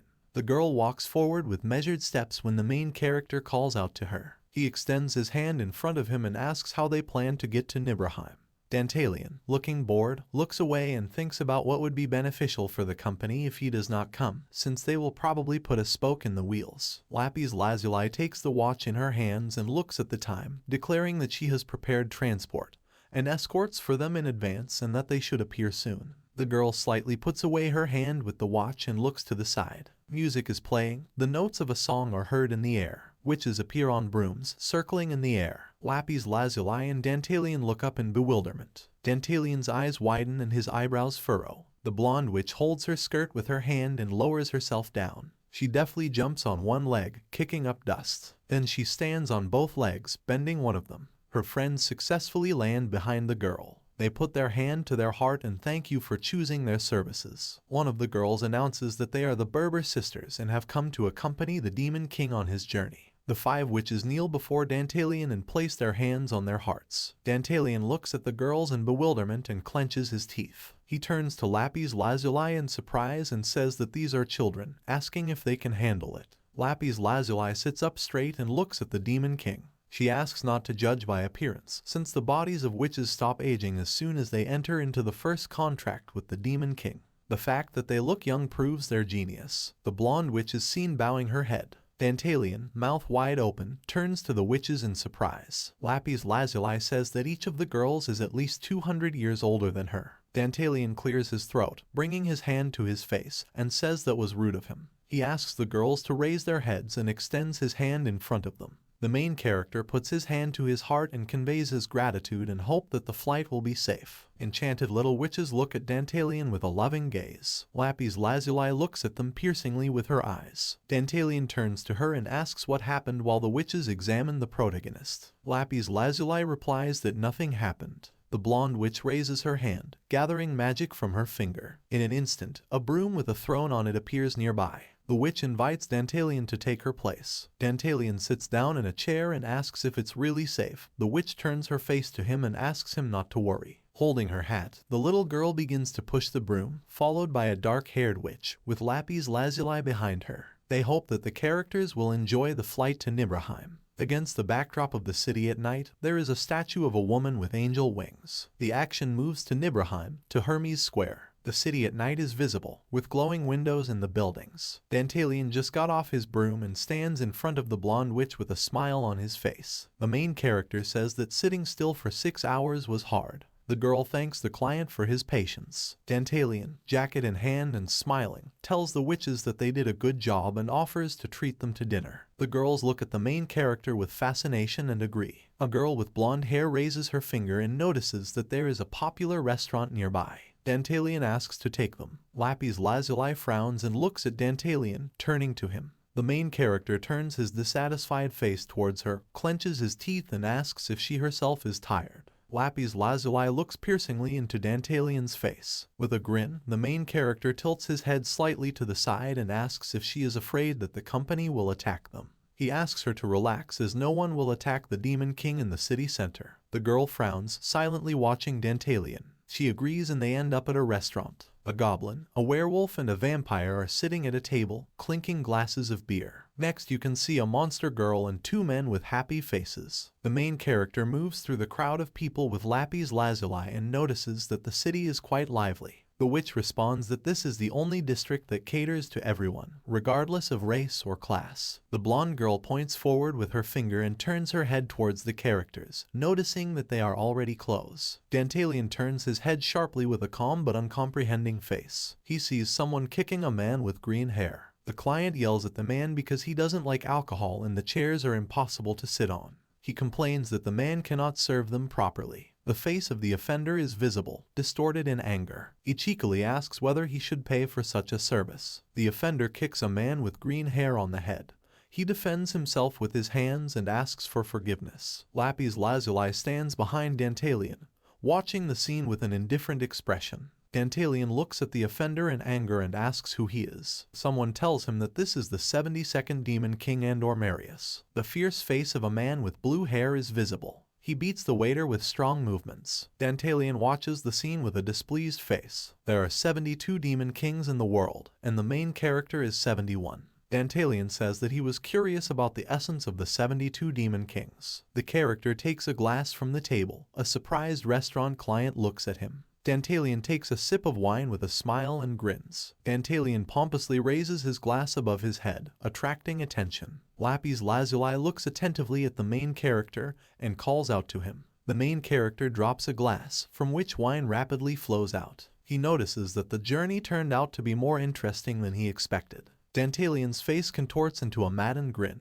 Dantalian says that the man who destroyed the village of the protagonist of the game Dungeon Attack and gave birth to a great warrior was Andormarius, the 72nd Demon King. One can see the face of a man with blue hair and a horn in his forehead, distorted in madness. 2 people, a girl and a goblin, are noticeable, watching in horror what is happening. Another man, clenching his hand into a fist, and a goblin watch. Andormarius, with angry cries, kicks the poor waiter, who is shielding his head with his hands. Dantalian grins, raising his hand to his mouth, and thinks that Andormarius will soon attack the protagonist's village. Andormarius opens his mouth wide in anger and frowns. Dantalian covers his face with his hand and looks from under his brows. The main character watches the Demon King with contempt, wondering if he should stop the root of all problems. A broken glass is visible on the ground and a stain of spilled wine. Andormarius notices Dantalian and looks over his shoulder in surprise. Dantalian looks at him with sparkling eyes. He stands pathetically opposite Andormarius, who clenches his teeth in anger. Andormarius turns his face, tilting his head and glaring at Dantalian. He asks why the main character is staring at him. The main character's lips break into a grin. Andormarius clenches his teeth and frowns angrily. He begins to run towards the main character, screaming furiously. Dantalian, without turning around, turns to Lapis Lazuli, who looks at him in surprise. Dantalian narrows his red eyes and asks if Andormarius has patrons. Lapis Lazuli looks at the floor and says that he should not have patrons and that the Demon King spends most of his time in the Nibelheim gambling houses. Lapis Lazuli makes a serious face as she continues her speech. She says that Andormarius is known for using his status to torture people, and that even the Demon Kings themselves consider him a disgrace to their reputation. Dantalian grins and looks ahead. Andormarius stands with his arms spread to the sides, his face constricted with anger. He thinks why the characters stand and don't move. There is a shadow on the faces of Dantalian and Lapis Lazuli. Andor Marius squints one eye and opens the other wide, noticing Dantalian's horn.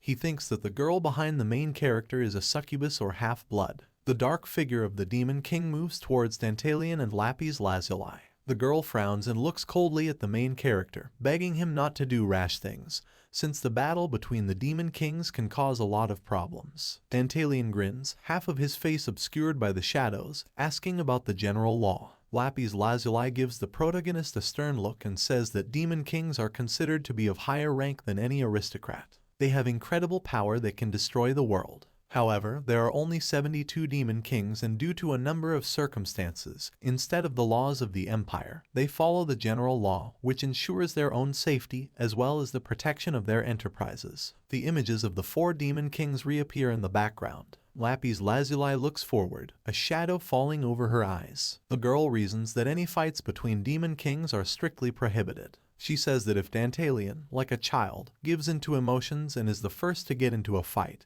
then he will inevitably face punishment. It can be seen that Andor Marius is approaching Dantalian with slow steps. The 2 Demon Kings find themselves face to face with each other. Andor Marius, with a distorted face, advances on Dantalian, threatening his status. Dantalian's face breaks into a grin, twisting with laughter. He states that it doesn't matter to him. The main character, with his mouth wide open and a smile, turns to Andor Marius, saying that he is sick of the spectacle of the Demon King's abuse of the weak. Andor Marius begins to threaten. You can see how the wrinkles on his face stand out nervously. Dantalian grins mischievously, looking at the Demon King defiantly. He invites him to try to kill him. Andor Marius rushes at the main character with his fists, putting one hand forward. Lapis Lazuli watches the upcoming fight. She abruptly rushes towards Andor Marius. Dantalian throws his hand back, stopping the girl. Lapis Lazuli is perplexed. Andor Marius is already flying towards the main character in a jump. The blue-haired Demon King bares his teeth and opens his mouth wide.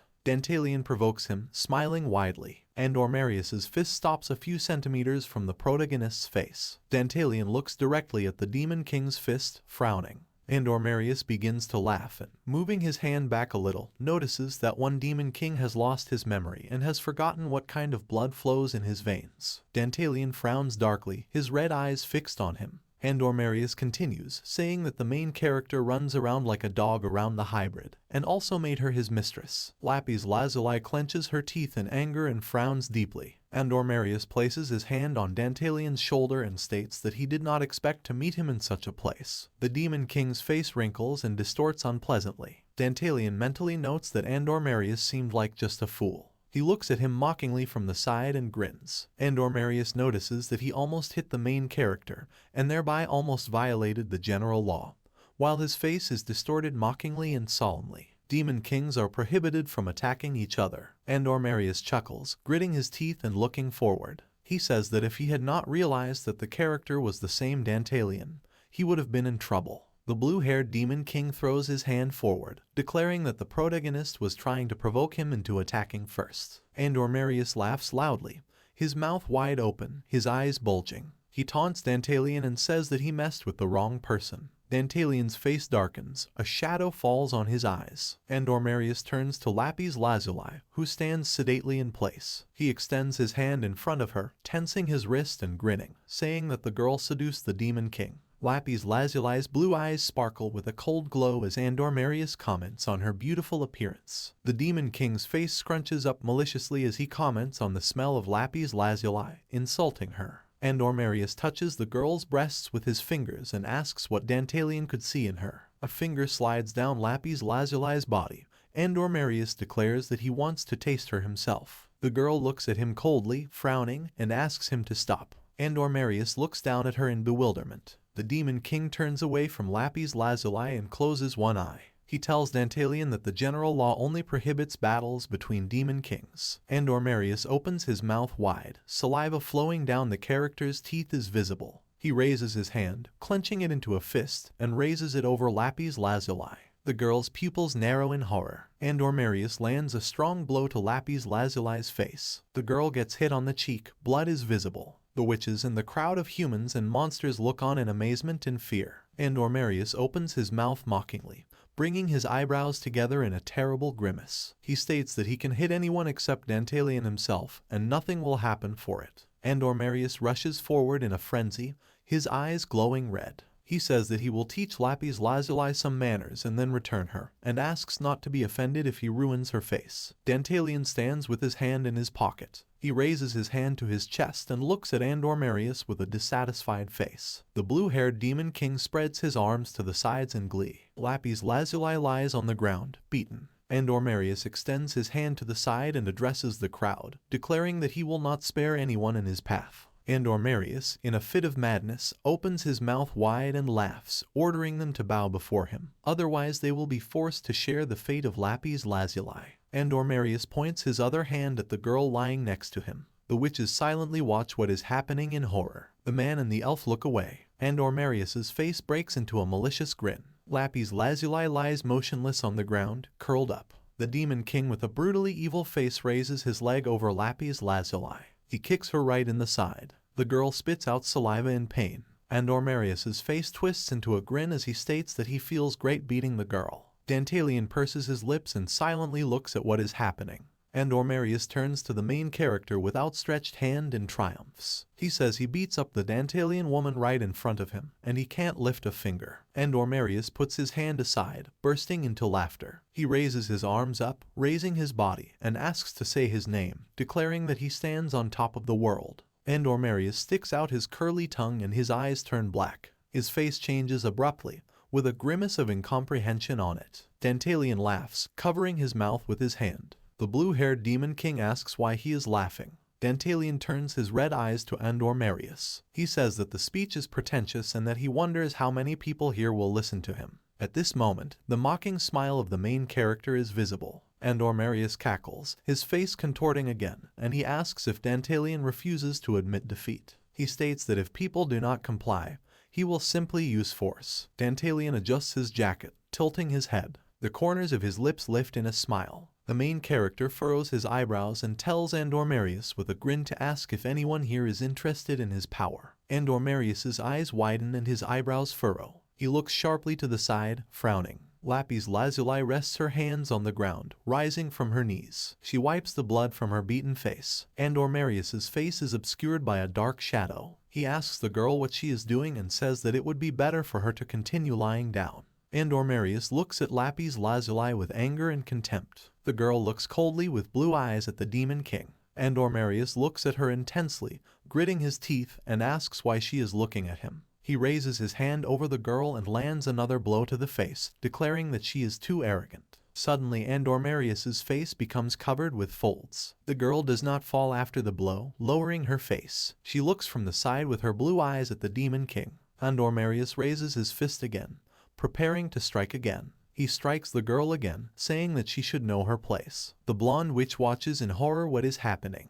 Dantalian presses a finger to his chin and smiles thoughtfully. Lapis Lazuli frowns and looks at Ormarius, who is preparing for another blow. The main character mentally reflects that the girl grew up in the slums and was accustomed to beatings. Ormarius scowls in anger and punches Lapis Lazuli in the face. The girl, with her mouth slightly open, receives another slap in the face. Her cheek is covered in blood. The voice says that Ormarius' blows are not scary for her. Ormarius raises his hand and winces in anger, declaring that he is the Demon King. Lapis Lazuli furrows her brows and closes her eyes as she endures the beating. Ormarius says that he is the king of this world. He grabs the girl by the collar with his hand, swinging. Dantalian reaches his hand towards the dagger lying on the table. Lapis Lazuli can barely stand on her feet from the blows. Ormarius's fist is visible, covered with abrasions. He thinks why Lapis Lazuli is still standing. The girl looks down arrogantly, covered in blood stains. In Ormarius's head he thinks that the hybrid despises him. With his face contorted in anger and his eyes wide open, the man declares that he will kill Lapis Lazuli. Someone calls out to Ormarius. He turns his black-red eyes towards the sound. Dantalian slashes the blue-haired Demon King's face. Ormarius's face is cut by a red stripe. He looks ahead in horror. The crowd watches in surprise. The amazed face of the blonde witch is visible. Lapis Lazuli turns her head towards Dantalian and breathes heavily. The main character with a jubilant face rises in front of Andor Marius, who covers his wounded eyes with his hand. Dantalian breaks into a grin and looks at his opponent with contempt. He says that the Demon King does not understand who can raise his hand against and who cannot, so he does not need useless eyes. Lapis Lazuli calls out to the main character and asks what he is doing, because from now on he will be considered the initiator of the brawl. Dantalian wraps his arm around the girl's waist and pulls her towards him. The main character embraces Lapis Lazuli and praises her for her endurance and patience. Lapis Lazuli looks in front of her in shock,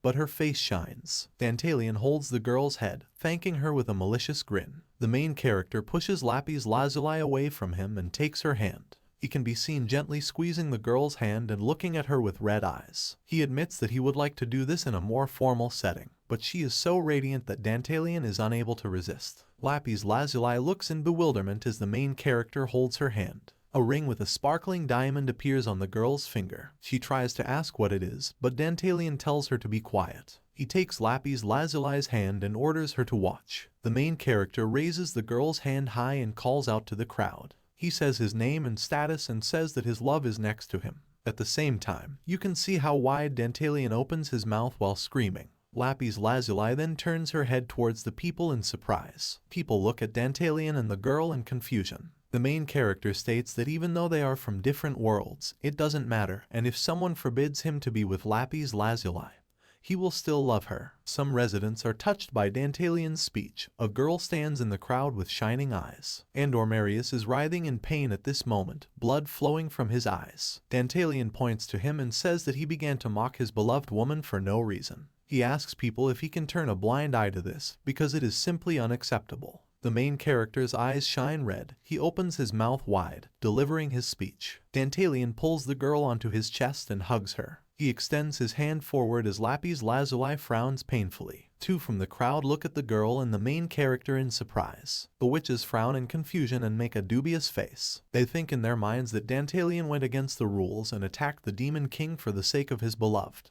One of the witches frowns and grins, looking at them in bewilderment. Dantalian takes Lapis Lazuli by the shoulders and looks into her face. He asks her to look back and see the real spectacle. At the same time, a smile is noticeable on Dantalian's lips. The main character spreads his hands and raises them up in front of Andor Marius, asking people how long they will turn a blind eye to the actions of this unscrupulous Demon King.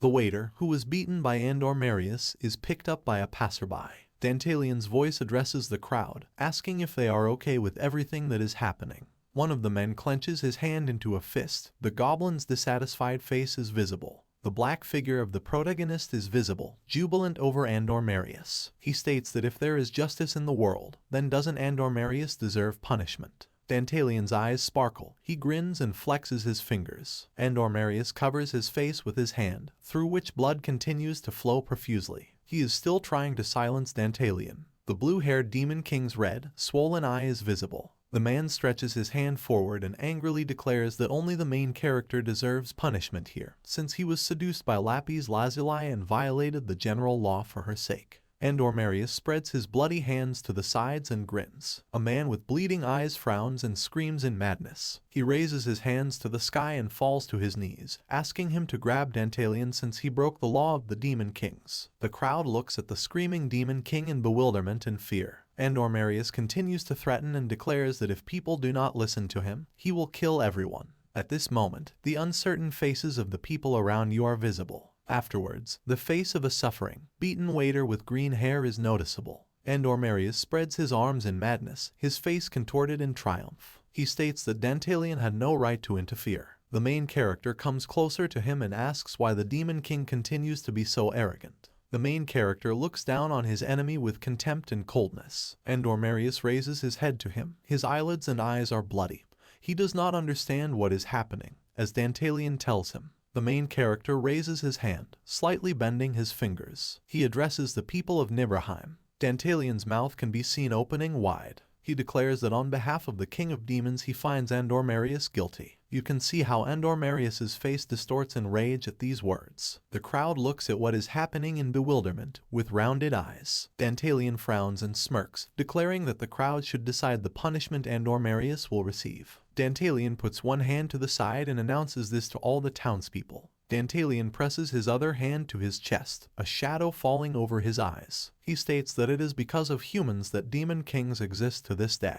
An old man with green hair squints with tears in his eyes. A crowd, including both humans and goblins, watches the speaker. The main character says that Andor Marius was simply lucky to be born the king of demons, and he imagines himself to be who knows what. Dantalian is seen opening his mouth wide as he speaks. He states that instead of fulfilling his duties as a demon king, Andor Marius hangs out in bars and casinos and dares to lay a hand on the weak. Dantalian expressively spreads his arms to the sides. He makes a movement with his hands, looks seriously at the crowd. He asks what kind of demon king is this who doesn't know how to behave properly. Dantalian says that someone like Andor Marius has no place in their world. The crowd listens in suspense as the demon king speaks. Andor Marius convulsively makes a face in pain. Dantalian says that for the sake of the lands in the future, it is necessary to kill someone like him. He calls on the people to act. His eyes burn with red fire, and his teeth are bared in a grin. The people look slightly up at the demon king in shock. Andor Marius rushes towards Dantalian, silencing him, and in a panic asks the crowd to obey him. The man turns his head around, threatening people. Dantalian laughs sarcastically at him, throwing his head back and smiling. The main character puts his hand in his pocket and begins to provoke Andor Marius, saying that he is afraid because he can no longer see. The man opens his mouth in horror, turning his wounded face to the hero, and asks Dantalian to shut up. The Demon King slams his fist into his palm with a smug look and declares that from now on Andor Marius will never understand who will kill him. A man with blue hair screams brutally. His face is distorted, wrinkles appear between his eyebrows. A sword sharply plunges into Andor Marius's back. Splashes of fresh crimson blood are visible. The blue-haired Demon King falls and questions who killed him. A waiter with green hair can be seen behind him, stabbing a character with a sword. Andor Marius turns his bloody eyes to him in horror. Dantalian suddenly grabs the blue-haired Demon King by the shoulder. He begins to taunt Andor Marius and says that everything went according to his plan. Dantalian tilts his head slightly towards the man and mockingly thanks him. Andor Marius raises one eyebrow. His mouth twists in horror, and he asks what the main character is talking about. Blood still flowing from the man's eyes. He turns his face to the Demon King in horror. He hears a sound and tries to find its source blindly. Andor Marius looks around, arms slightly out to the side. A voice is heard saying that someone will kill him. Dark silhouettes of people appear behind Andor Marius, looking in anger at the blue-haired Demon King. Andor Marius furrows his eyebrows pitifully and breaks into an awkward smile, begging him to stop. Dantalian stands with his legs wide apart in front of Lapis Lazuli. He lowers his face slightly, onto which the shadow falls, and grins. He says a phrase about cause and effect. The main character turns around, looking to the side. Slouching slightly, Dantalian moves away from Andor Marius and asks Lapis Lazuli to follow him. The girl, without turning her head, looks around. The witch with blonde hair looks intensely in her direction and is silent. The voice of Andor Marius is heard, admitting his guilt. He screams in pain and asks for forgiveness. Lapis Lazuli looks back to see the crowd slaughtering Andor Marius as Dantalian grins and walks away from his defeated enemy. The city is visible in the night lights. Dantalian looks over his shoulder slightly and admits that he is tired, so he suggests they eat another time. The witches follow. The blonde one raises her hand and agrees, saying that the main character should rest today. The girl bows, pressing her hand to her heart, and says that the witches will escort Dantalian to the hotel. Dantalian, raising his head slightly, looks at the little witches and notices that one of them is missing. The witch with blonde hair frowns intensely and turns around. She turns displeased to her sisters, holding a staff in her hands. The girl says that Beatrice is missing because she has a habit of wandering around alone. She apologizes for her sister. Dantalian looks at the witches with an indifferent and tired look. The buildings of the city are visible again with light in the windows. The main character says that there are more important things to do, and turns to the Berber sisters with one more request. At the same time, the man smiles sarcastically and raises one finger. A witch with blonde hair stands right in front of him and listens to the request with a surprised look. The figure of a girl with dark hair and braids appears. She flies on a broom against the background of the moon and declares that Dantalian did an excellent thing and that he will show himself yet. The city glitters in the rays of the night light. You can see the roofs of houses, between which there is a garland of flags. Thick fog envelops a Gothic building with gargoyles on the roofs. Toker calmly walks along the corridor of Kunst's company. He thinks that tomorrow will be Walpurgis night and that from Mr. Ivar Lodbrok has not heard anything for a whole week. Toker's face expresses concern and he clenches his teeth. The goblin approaches the door to Ivar Lothbrok's office and addresses him, but there is no answer. Toker opens the huge door, peeking out from behind it and asking the master again. The goblin notices coffins standing in a row against the wall. Toker looks around with a relaxed face, noticing that there is no one in the office. Suddenly the goblin opens his mouth, looking up in front of him. He sees a female figure in a hat sitting on the windowsill on the window. The girl plays with a web in her hands, her green eyes sparkle in the dark. She wonders if Toker has looked after the company well. With a sharp movement, the dark-haired girl jumps down. Her feet quickly touch the floor, kicking up light dust. Toker throws up his hands in defeat and asks where she has been.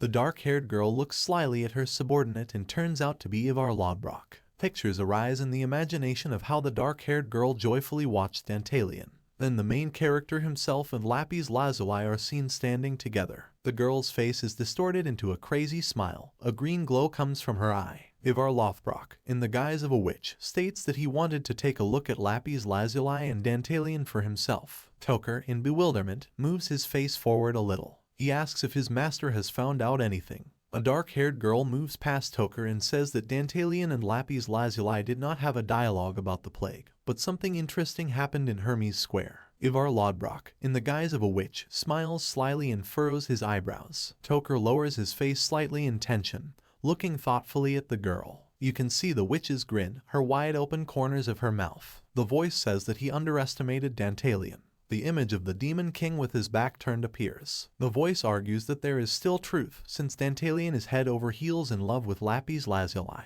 Ivar Lothbrok reasons that the main character's weak point should be this girl. The image of Lapis Lazuli appears, with a shadow falling on her eyes. A witch with dark hair turns towards one of the coffins. Ivar Lothbrok, in the form of a girl, asks if the answer has come from Lady Payman. Toker opens his mouth, nervously looking through his monocle at Ivar Lothbrok, and says that Payman has agreed to take their side and that she will do everything possible to make sure they succeed. The dark-haired girl pushes the coffin lid aside and bursts out laughing. The witch climbs inside the coffin, looking out from there. She smiles sarcastically, frowning, and closes the lid of the coffin. She quickly pulls it towards herself so that only one hand of her hand remains visible. A dark purple aura emerges from the coffin. Suddenly, magical power accumulates into one blue figure. She moves slowly through the purple curtain and descends again into the coffin. The coffin lid quickly opens. Ivar Lothbrok emerges in his natural form, with gray hair and robes. He asks Toker to listen to him carefully and convey his words to Mrs. Payman. Ivar Lothbrok, with a wide smile, stretches his hands forward, as if trying to grab an invisible object. He mentally says that for several years he has not felt such impatience in anticipation of the next day. He warns the characters to prepare, as they will have to repay debts. The action moves to 24 hours after the collision with Andromarius, to the day of Walpurgis Night. The city center is visible. Many smartly dressed people pass by the monument. Soldiers, fully dressed in armor, stand on a staircase with a red carpet. A huge, beautiful palace can be seen against the background of the night sky. A voice is heard announcing the arrival of the first Demon King. A crowd of elegantly dressed people part and look at the stairs with delight. The white horse quickly moves its hooves as it approaches the palace. Two horses are pulling a carriage, with a coachman sitting on top holding the reins. The wheels of the carriage are rapidly rolling along the paved road. Masked servants gallantly bow to the arriving guest. The servants on the other side also press their hand to their heart and bow. Madame Payman gets out of the carriage. The footman gives her his hand with the words that this is great happiness for him.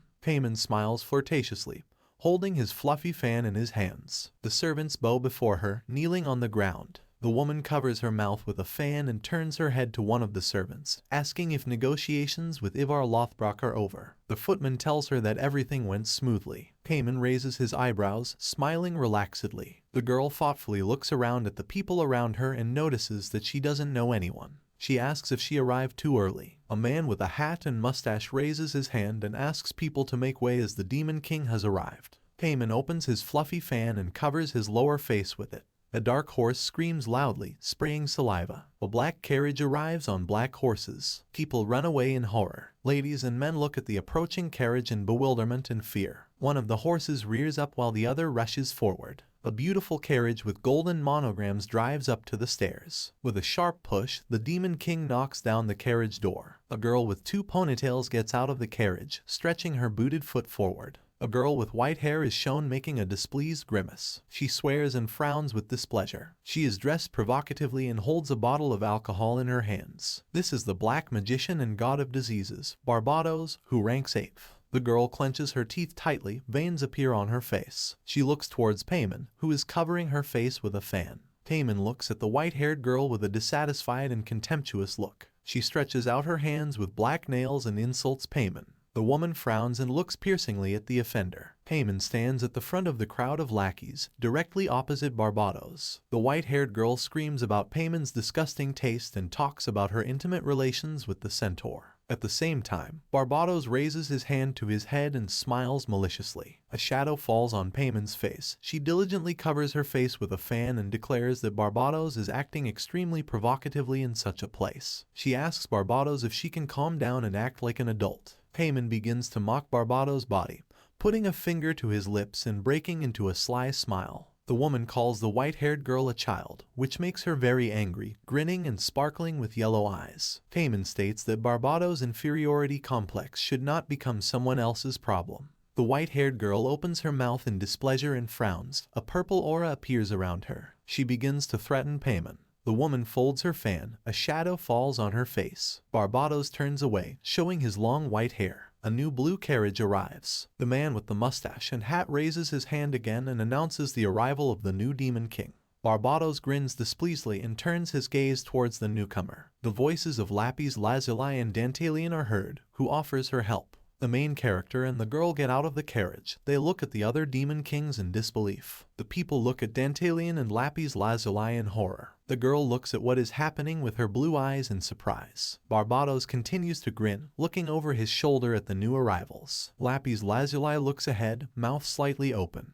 She tries to tell Dantalian who is in front of him, but he just grins and a shadow falls on his face. He cuts off Lapis Lazuli and says he knows who it is. Dantalian grins, the corners of his lips involuntarily turning up. He warns that the other Demon Kings also know who they are and asks his companion not to be afraid. Dantalian stands confidently, legs apart. Barbados frowns and clenches his fangs. Payman looks from under his brows in disbelief, knitting his eyebrows. Dantalian tilts his head slightly, stroking his chin with his hands, and tells Lapis Lazuli to follow him. 30 minutes before Walpurgis night. The roof of a Gothic palace is visible in the fog. Lapis Lazuli and Dantalian can be heard talking before arriving at the palace. Their blue carriage with 2 harnessed horses is driving. Lapis Lazuli states that she cannot go with the main character to Walpurgis night. Dantalian crosses his legs while sitting in the carriage and asks what's wrong. He wonders if the girl is too nervous, since that's not like her. Dantalian exhales displeasedly, looking bored. He says that there will be a ball before the meeting itself. The main character extends his hand forward, sitting opposite Lapis Lazuli, and asks her how he will dance without a partner. Lapis Lazuli looks at him displeasedly with a piercing, cold gaze. Dantalian turns his head to the carriage window and asks if she is angry about yesterday. Scenes from the past day flash through my head. The character says that he had no other choice. Lapis Lazuli blushes embarrassedly and puffs out her cheeks, tilting her face. Dantalian looks thoughtfully at the view flashing outside the window. Lapis Lazuli extends her arms in front of her, gesturing while talking. She explains that this is not the point, but that only Demon Kings and some of the upper-class demons can take part in Walpurgis night. Lapis Lazuli raises her face confidently and furrows her brows tensely, saying that she is not allowed to participate in such an event. Dantalian interrupts her, rubbing his chin with a bored and cocky face. The character states that she is now officially his fiancée. The main character bows his head slightly, leaning on his hand. He says that it is natural for Lapis Lazuli to accompany him to the ball. With a jubilant look and sparkling eyes, Dantalian raises his hand and declares that they are now the most talked about couple in the world and that people want to see them together. Lapis Lazuli purses her lips in embarrassment, a blush visible on her face. She folds her hands in her lap, examining Dantalian's figure. The girl argues that she does not quite understand the main character and his intentions. She asks whether the story with her mistress was simply a way to get alone without unnecessary suspicion. Lapis Lazuli looks out the carriage window, thoughtful. The girl is afraid that during this meeting a war could break out. She sees buildings with burning windows. Lapis Lazuli thinks that any little thing that happened on Walpurgis night could become a death sentence for tens of countries and hundreds of thousands of people, especially considering that the topic of the meeting was an epidemic. Lapis Lazuli folds her hands. The ring on her finger is visible. She recalls yesterday's incident. Lapis Lazuli cautiously peers at Dantalian. The man holds his chin with his fingers and looks at the view flashing outside the window. Lapis Lazuli thinks why he remains so calm. A huge magnificent palace can be seen against the backdrop of the starry sky. Dantalian says they have arrived. His gaze darts to the side. Lapis Lazuli puts his hand to the window of the carriage and speaks in surprise about someone on the street. Dantalian's face breaks into a grin. The character steps onto the carriage's footboard, climbing out of it. Lapis Lazuli tries to stop him and offers to go out first. The main character extends his hand to the girl. He ironically remarks, "Why not show others right away how close they are?" Lapis Lazuli sees Dantalian's beautiful face and a strong palm facing her. The girl looks forward hesitantly, frowning. She refuses the offer of his hand and goes down on her own. The main character grins and looks at her, telling her that you won't get bored with her. Dantalian's gloomy but cunning face addresses the crowd. The guy walks towards the other two demon kings. He bows before them, placing his hand on his chest,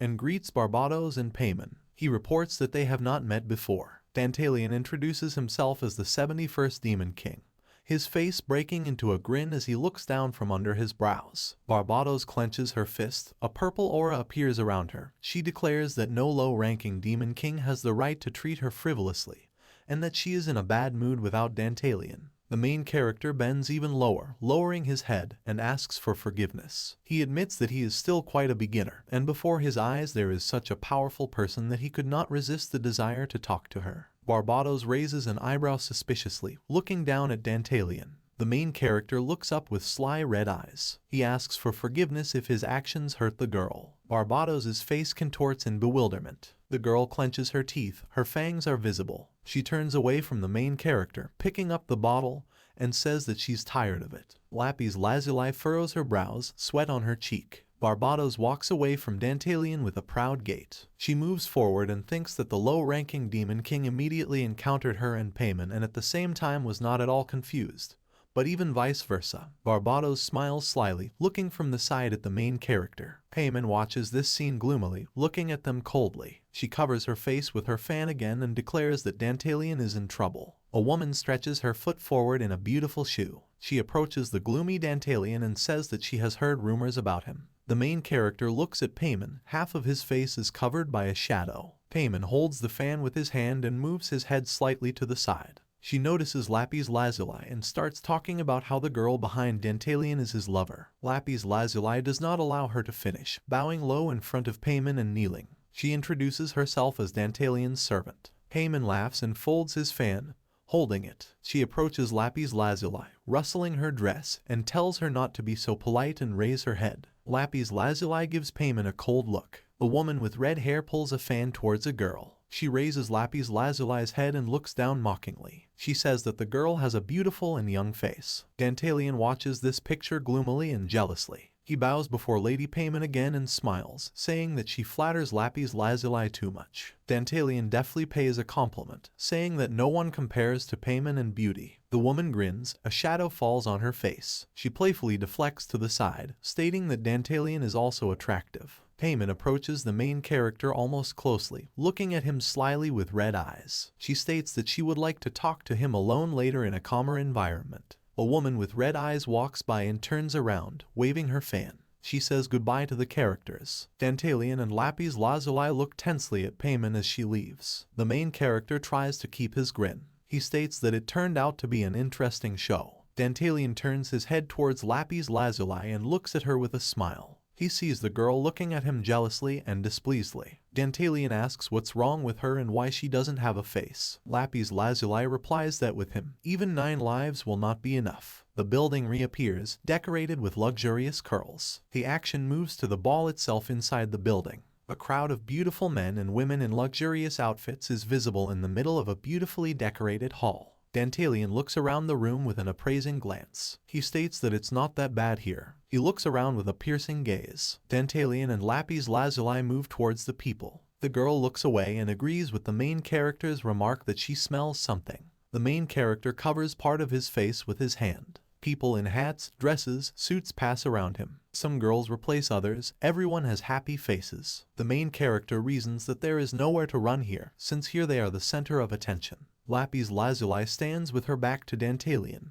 They are surrounded by dark figures with glowing eyes. They examine the hall from different sides, standing confidently in the middle. Dantalian squints slightly and frowns. A beautiful girl with white hair and a man with a beard and a hat are visible. People at the ball are having fun, dancing, and communicating. Dantalian notices that everyone acts like they don't care, but they keep their eyes on them the whole time. Dantalian is facing left while Lapis Lazuli is facing right. The eyes of people around glow red. People are talking at the ball, but their eyes are fixed on the main character and Lapis Lazuli. Dantalian notices that they are trying to warn them that there is nowhere to run. The character looks mockingly at those around him, grinning. He mentally notes that he feels like a rare animal on display. Dantalian and Lapis Lazuli stand surrounded by dark figures of strangers. A girl with long elven ears and a gentleman in a tailcoat look at them. Other guests are visible, who also cast mocking glances at the characters. Dantalian wonders what all these people are thinking about whether such a rare animal is worthy of their attention,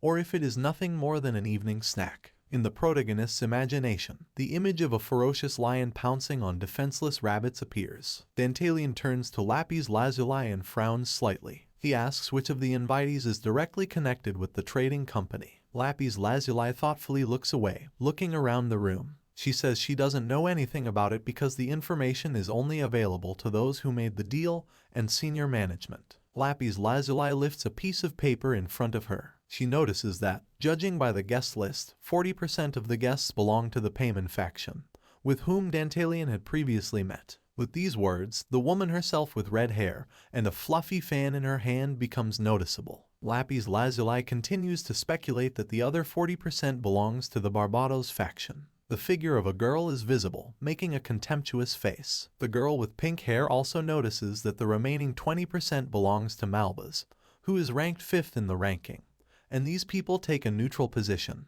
In the background, at these words, a man with elven ears and a monocle rises. His subordinates are visible from behind. Dantalian bows his head slightly and mentally addresses the guests again.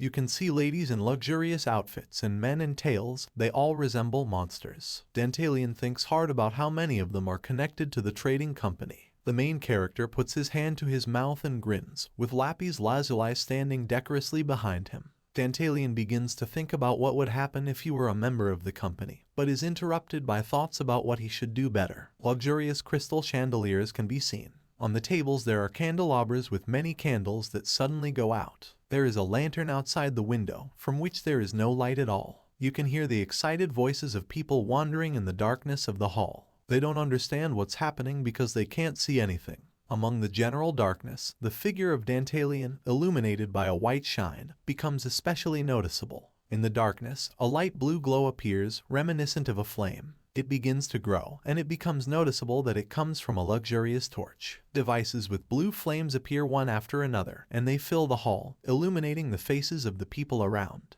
Dantalian looks at one of these torches, eyebrows drawn together tensely. Lapis Lazuli and the main character sharply turn their heads to the side. One can see impenetrable darkness at the end of the hall, and blue lights curling around. Someone's voice thanks the guests for visiting Walpurgis Night. He introduces himself as the leader of the meeting. At this moment, Ivar Lodbrok appears, bowing to the guests. The man frowns, his eyes are clouded in shadow, but red pupils are visible. He introduces himself by name and says that he is the head of the Kunsk Trading Company. Dantalian's face breaks into a dark grin, part of her face covered in shadow. He turns to Lapis Lazuli and asks her if this man is really Ivar Lothbrok. The girl frowns, standing half-turned towards the main character. She confirms his guesses and says that Ivar Lothbrok is the richest creature in the world of demons. Lapis Lazuli frowns, the cold shine of her blue eyes is visible. She continues to talk about how Ivar Lothbrok is the true vampire, and the owner of the Kunsk Company, and also adds that it was because of Dantalian that she had to betray this man. Ivar Lothbrok moves through the crowd, his face grimly tense. A mocking grin appears on Dantalian's face, which he tries to cover with his hand. He thinks that the vampire has already decided to show himself. The main character tilts his face to the side, his eyes sparkling red. Ivar Lodbrok is seen with his head slightly bowed forward. The main character internally calls this the appearance of the main boss. Ivar Lodbrok opens his mouth slightly, the corners of his lips lifting. The man looks at Dantalian and Lapis Lazuli visible in the distance with a predatory gaze, baring his teeth. He mentally rejoices because he has finally met the main character. The keen eyes of Ivar Lothbrok notice Lapis Lazuli standing behind him. He reflects on the fact that the girl dared to outsmart him and become the mistress of the Demon King. An image of Lapis Lazuli appears, surrounded by a pink glow emanating from the skull. Ivar Lothbrok notes that she is a scary woman, but this is where it all ends for her. Lapis Lazuli and Dantalion find themselves face to face with Ivar Lothbrok, surrounded by a crowd of strangers. The robed man remarks that he will watch Lapis Lazuli's fall from her pedestal. Ivar Lothbrok bares his teeth in a mad smile, revealing his fangs, and declares Walpurgis Night open. He is abruptly interrupted by a voice calling the vampire a noisy old man. Barbados is seen drinking from a bottle of wine, the alcohol flowing in a thin stream down to her chin. Dantalion notices this whole scene and furrows his brows, looking forward with a sharp and direct gaze. Ivar Lothbrok looks from the side, turning his head slightly. Barbados sharply declares that she traveled for a very long time to the site of Walpurgis Night and wants to rest. She wipes the remaining wine on her lips with her hand, boldly declaring that Ivar Lothbrok is only causing boredom. The girl frowns and nervously looks ahead with yellow eyes. She tells the vampire to bring her drinks instead of chatting, and calls the man a bore. Dantalion looks at the scene with glee, covering his grin with his hand. He mentally praises Barbados. Ivar Lothbrok stands directly opposite the girl and extends his hand forward. There is a large distance between them. The man states that he understands the girl's feelings and wants to add something else. Barbados interrupts him by shouting that the old man is trying to contradict her. Ivar Lothbrok puts his hand to his chest and bows his head in front of Barbados, trying to justify himself. At this moment, his observant gaze slides to the side. Payman approaches Ivar Lothbrok with measured steps. Her neat high-heeled shoes in the shape of a ram's horn are visible. The woman says that Barbados should first assess the situation before speaking. Payman looks at her pitifully, but condescendingly, behind his closed fan. She states that she is ashamed at the thought that she and Barbados are of the same race, because Ivar Lothbrok specially prepared this place for them. Barbados brazenly sticks out his tongue, drinking the rest of the wine. She calls Payman insultingly and then swings the bottle straight at the woman. The bottle shatters into small glass fragments. Payman watches the girl's outrageous behavior with a tense and dissatisfied gaze of his pink eyes. Barbados puts his hand forward, finger extended, and disdainfully remarks that Payman should not be an eyesore and should go home to her centaur. Payman furrows his eyebrows in a compassionate yet ironic manner, raising one finger slightly. She says that Barbados not only looks like a child, but also thinks like one. The woman continues to argue that among adults there is a concept of etiquette. Barbados gets angry and stomps his foot, baring his teeth, while Payman covers his face with his fan. The little girl clenches her teeth and clenches her hand into a fist so that her veins even stand out. She begins to get angry at the phrase about the child and threatens Payman. The woman with red hair grins and raises her finger to her mouth, looking condescendingly at Barbados. She only provokes the girl more by asking if she is angry. Barbados flashes his yellow eyes in anger, raising the corner of his mouth in a snarl with displeasure. Both girls are covered in an evil purple aura. Their figures are covered in shadow. Someone's voice sharply pronounces a phrase about what needs to be stopped. Payman turns his head over his shoulder with displeasure. Barbados also looks around, furrowing his brows and revealing his fangs. A strong man with a monocle and horns, dressed in a fur coat, appears. He addresses both girls at once and asks them to shut up. You can see the speaker's face, his gray eyebrows and beard and bald head. The man appears in full growth. His forehead is covered with veins. He is expensively dressed. This is the king of the demons of severity and fortitude, Malbas, who ranks 5th. Payman politely bows his head to the Demon King.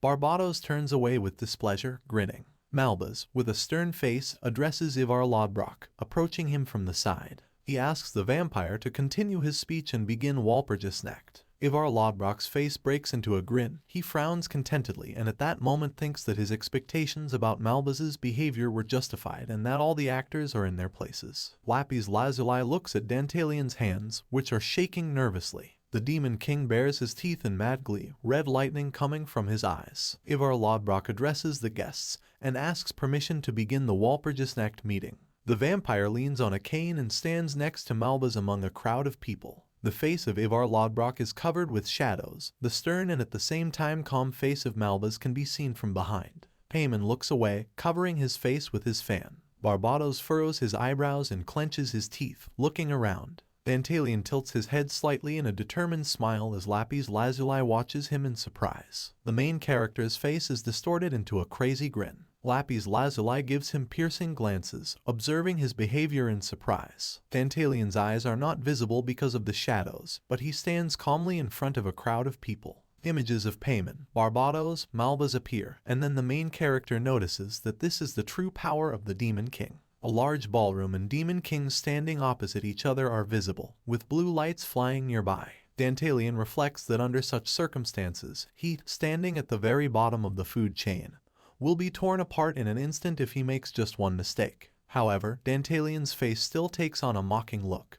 He observes from under his brows the behavior of those around him. He muses that if he were in his place, Ivar Lothbrok would first of all enlist the support of one of the higher demons. At the same time, the figures of Malbas with glowing blue eyes and Barbados with an angry twisted mouth appear, as well as the image of Payman with a shadow on her face. Dantalian notes that, probably, all the participants in the meeting are already on the side of Ivar Lothbrok, and they can only take the seats prepared for them and enjoy the spectacle. A picture of a man with a cane, standing surrounded by red grins, emerges in the hero's imagination. Then it gives way to the idea of a spider in whose web a beautiful butterfly has fallen. Dantalian's face darkens. He frowns deeper and declares that something is wrong here. Ivar Lothbrok turns his red eyes to the side. Payman stands opposite Malbas and Ivar Lothbrok, with a whole hall between them. A woman with red hair tensely watches the figures of men. She addresses the crowd sharply. Malbas's attentive and tense face is noticeable. Then a disgruntled Barbados is seen baring her teeth. Payman, looking upset, presses her hand to her chest and puts her fan aside, declaring that before starting the conversation about the epidemic, she would like to bring up one more topic. Ivar Lothbrok grins contemptuously. Only his lips are visible in a smile. He puts his hand forward in front of him and fixes his gaze on Payman. Ivar Lothbrok asks her to start a conversation and asks what happened. Malbas watches Payman intently, his brows furrowed slightly. He also invites Payman to answer. The woman looks away from her half-lowered eyelids to the side. She begins her answer with the idea that no one present may yet know the news. Payman covers his face with a folded fan during the conversation, finding himself in the middle of the hall. Her face becomes darker and covered with shadows, and her gaze becomes more stern. She states that this morning her people discovered the body of the 72nd Demon King Andor Marius. The girl adds that it was torn to pieces and that it was a terrifying sight. The people look at the speaker in horror, their eyes wide open. Payman continues her speech with her mouth slightly open, the corners of her lips downturned calmly and tensely. The girl says that she managed to obtain information about this case, and that Andor Marius was killed. She directs a piercing and cold gaze forward. The crowd screams, horror freezes on people's faces. Ivar Lothbrok leans forward slightly, turning to Payman in bewilderment. Lapis Lazuli watches the girl in tension, sweat beading on her face. Dantalian looks calm, but frowns. Malbas turns to Payman with a stern face. The girl turns her head towards him. The man asks if everything she said is true. Payman looks from the side, raising her fan in front of her, and says that she has strong evidence. Malbas's face changes from calm to angry. Veins appear on her forehead. He wonders who the killer is then. Payman raises his hands forward, addressing the crowd, and loudly pronounces the phrase that the inhabitants of Nibelheim are to blame. Malbas raises his face in surprise, eyes wide. Payman continues his speech, looking away. She says that the people were simply manipulated and that someone planned the death of Andor Marius at the hands of people. The woman pityingly knits her eyebrows and spreads her arms, indignant. She again goes to the center of the hall and addresses the people, declaring that the real culprit is someone among the guests. Lapis Lazuli's face instantly darkens, her brows furrowing deeply. Dantalian addresses her with his face slightly lowered, and the girl turns her head towards him. He tells her not to panic. Dantalian thinks that Payman wants to crush him in front of the whole company at the meeting. Otherwise she would not have made such a pathetic speech. Dantalian furrows his brows, his eyes glinting darkly with a red gleam. He continues to think about the situation and says that there is a high probability that Payman is on the same page with the trading company, and they know everything about yesterday. In the imagination of the main character, a picture of a puzzle with falling fragments is built. He wonders when the company managed to find out about everything, because he ended up there by accident. The puzzle pieces show scenes from the Andor Marius event. Dantalian suggests that the company's people were there from the beginning. His face darkens, he lowers his head slightly, looking ahead thoughtfully. He notices that if everything is really as he thinks, then one ambiguity arises. Dantalian looks at Payman standing in the middle of the hall with a fan in her hands. The girl's face is tense. She raises her fan in front of her. Dantalian wonders where the company was watching him from. Payman looks away, looking around thoughtfully. Dantalian catches her eye, his eyes widening in surprise. He watches the girl as she continues to speak, her face calm and tense at the same time. Dantalian gleefully notices the important detail, his face twisting into a crazed grin. Ivar Lodbrok extends his hand forward, eyebrows knitted and mouth wide open. He asks who could manipulate people. Payman tilts the fan towards his hand, on which a green ring glistens. She confesses that the one who controlled the hearts of people and who instigated the murder of Andor Marius was the 71 Demon Kings. Her gaze instantly changes to a piercing one. She frowns and attacks Dantalian with her speech, stretching out his hand with a fan in it. Payman points to the culprit of the crime. The darkened face of Ivar Lothbrok is visible with a shining red eye. Then Malbaz's stern gaze is seen. Then Barbados appears, breaking into a joyful and sly grin. All eyes are on Dantalian and Lapis Lazuli, who are standing straight next to each other. Dantalian looks intensely at the demon kings around him, his eye shining. The crowd looks at the culprit indignantly and whispers that the demon king dared to kill another demon king. Great surprise is visible on the faces of the crowd. Some cover their mouths with their hands in fear. The figure of Ivar Lodbrok leans forward slightly, leaning on his cane. He asks people to remain calm. Malbaz frowns and with a stern face asks Payman to repeat her statement, since her words could shake the entire foundation of the demon world if they turn out to be true. Payman takes hold of the hem of her dress and sits down in front of Malbaz, curtsying.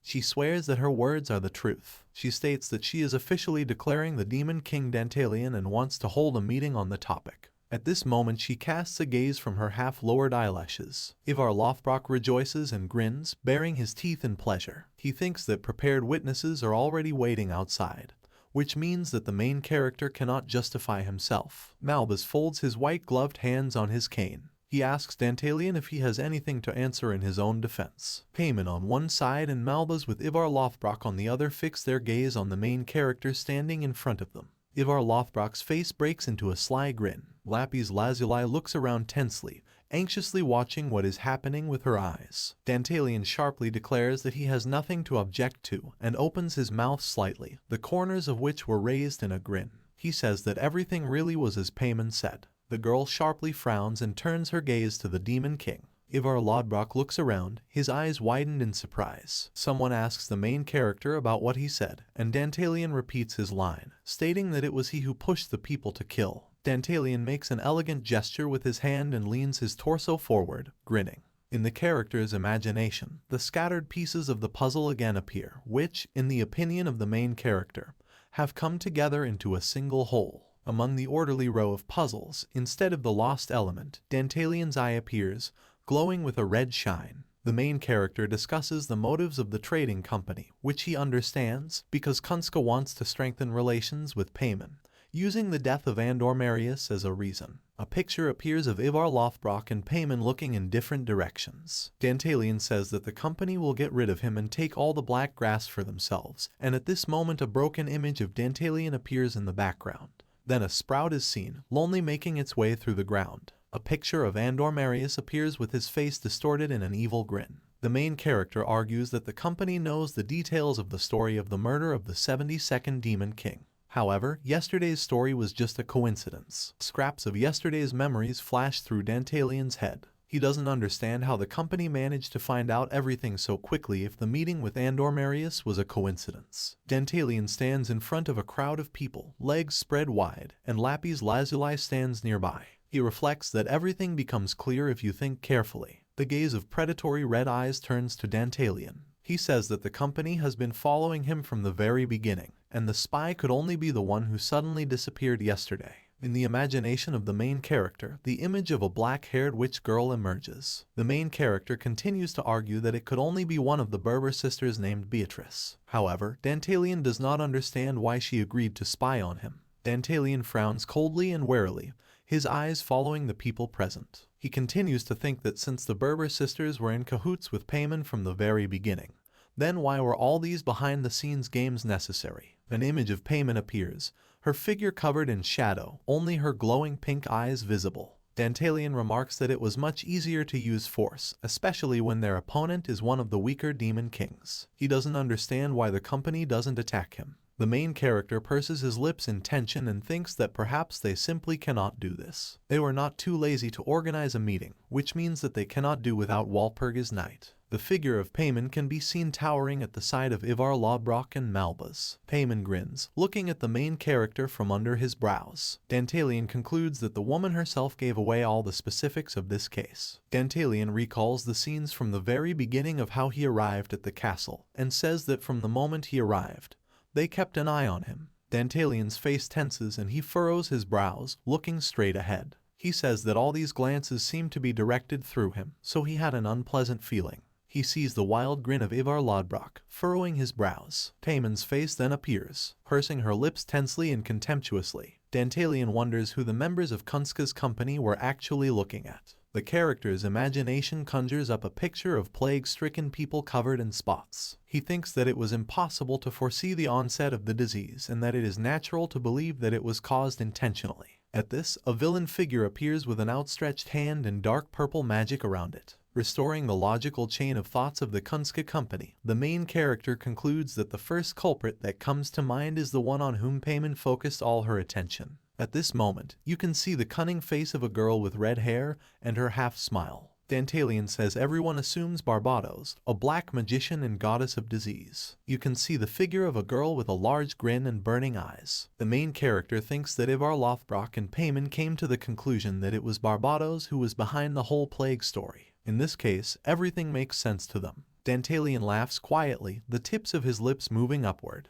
He concludes that he has become just a puppet of Barbados for them and that the company was following him only in order to obtain evidence of a connection with her. An image of a white-haired girl appears, who, stretching her hand forward, pulls the strings of a doll in the form of Dantalian. The main character, continuing his thoughts, comes to the conclusion that if they tried to put pressure on him by force, Barbados would go to war with them. At the same time, a girl is visible among a bunch of monsters with weapons and armor. Dantalian concludes that this is why Kunska's company needed to have so many dignitaries at the ball. At the same time, the main character turns his face to Payman and Barbados, standing on opposite sides in the hall. Dantalian also thinks that perhaps the company decided that if they accused him, he would immediately fall on his face and show all his cards. Dantalian falls to his knees in front of Payman, who looks down at him. The main character argues that in a place where all the highest nobility of demons are gathered, Barbados can only deny the connection with him, but she will not be able to help.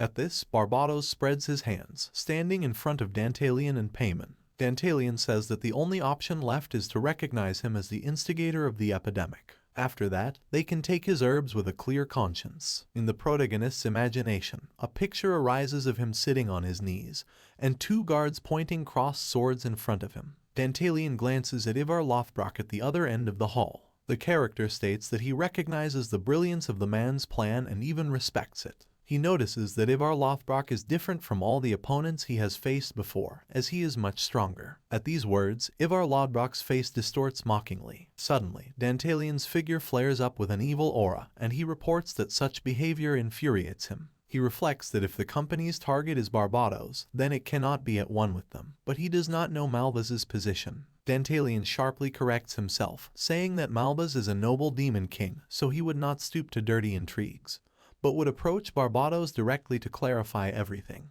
Dantalian concludes that only Payman and Ivar Lothbrok are in cahoots. He sees the mocking face of Ivar Lothbrok. His gaze then catches on to Payman, who looks at him with an innocent smile. The protagonist's face becomes gloomy. He compresses his lips tightly and thinks that they want to start a fight with him and that he cannot defeat two opponents with such strength. He sharply declares that he will show that not everyone wants to dance to the tune of Kunska's company. Dantalian's figure, covered in shadow, flashes with a purple aura. Ivar Lodbrok extends his hand forward. His eyes are covered with shadow, and he asks the protagonist if he admits his guilt. Dantalian raises his hand in front of him and agrees with a grin. Ivar Lothbrok turns his red eyes towards Dantalian, leaning on his cane. Mentally, the man notices that the behavior of the main character is incomprehensible to him. At the same time, he looks away to the side, thoughtful. Dantalian places his hands on either side of himself and states that he has something to say about this and asks for attention. Ivar Lodbrok holds the handle of his cane with one hand and turns to the main character, agreeing to listen to him. Dantalian tilts his face so that his eyes are not visible and raises his finger to the sky. He notices that Ivar Lothbrok is behaving like the very personification of honesty, and he himself has settled down in a warm place and watches the farce unfold. Dantalian's lips curl into a smile. He plots to overthrow Ivar Lothbrok from his throne. Dantalian turns his figure towards Malbas, with Lapis Lazuli behind him. The main character says that conflicts between demon kings should be resolved by the same demon king. At the same time, Dantalian turns to Malbas with a gloomy face, extending his hand forward. He bows, closing his eyes and placing his hand on his chest. The protagonist states that of all those present, Malbas has the highest rank, so he asks him to act as a judge in this dispute. Malbas frowns, one eye not visible behind his monocle. The man addresses Ivar Lothbrok without bowing his head. Malbas furrows his eyebrows and with a pitiful face declares that he is sure of the severity of this incident for Ivar Lothbrok. He offers to take responsibility for this. Ivar Lothbrok presses his hand to his chest, bowing his head politely, and agrees with the proposal. However, it is clear that his face takes on a worried expression.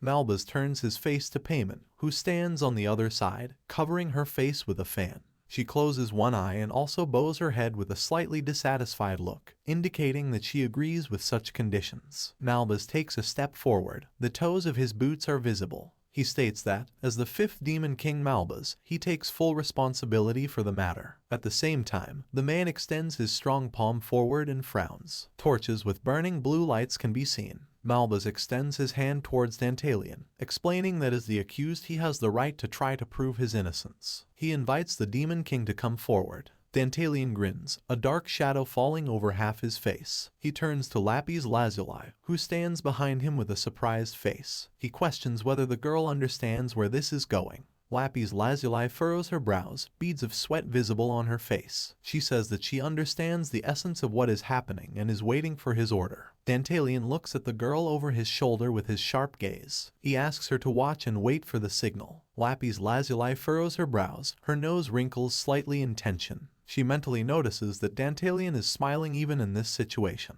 Payman's tense and angry face is visible, on which a shadow falls. The main character stands directly opposite her in a confident pose, clenching his fists. Dantalian takes a few steps to the center of the hall, closer to his opponent. The girl furrows her brow and looks ahead mockingly, declaring that she would like to take the opportunity to express her gratitude for his offer of a hearing.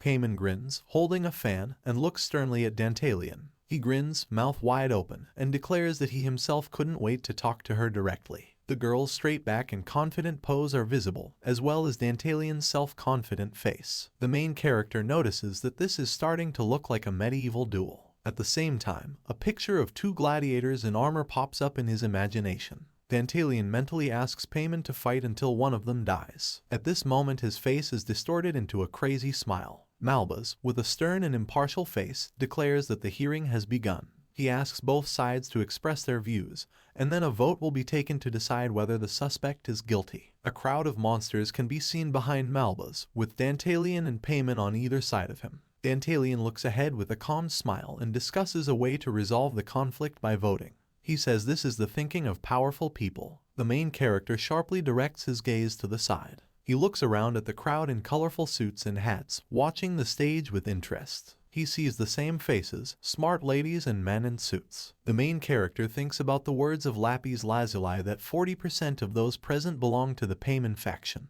At this moment, Payman, the main character, and Malbas are seen surrounded by a huge circle of people in the very center. Dantalian covers his mouth with his hand, looking away thoughtfully. He admits to himself that he is a weakling. At the same time, the main character looks towards Payman, who towers majestically in front of him. He thinks that, in terms of physical strength, he is no match for Payman. The character concludes that his only weapon now is the knowledge gained from the game. In the imagination of the main character, the starting system window of the game pops up with its name. Then another system window pops up, which states Payman's name, her race, and her sympathy, which has a numerical value of 0. It is installed directly above the head of the girl, who is watching Dantalian with a sly grin from under her brows. Dantalian talks about his skill, Aphrodite's apostle, and says that it was already useful in the Demon King's dungeon. Pictures of the past are spinning in the main character's head. Dantalian notes that at that time this skill reached its maximum level, and after completing the training it dropped to the first level,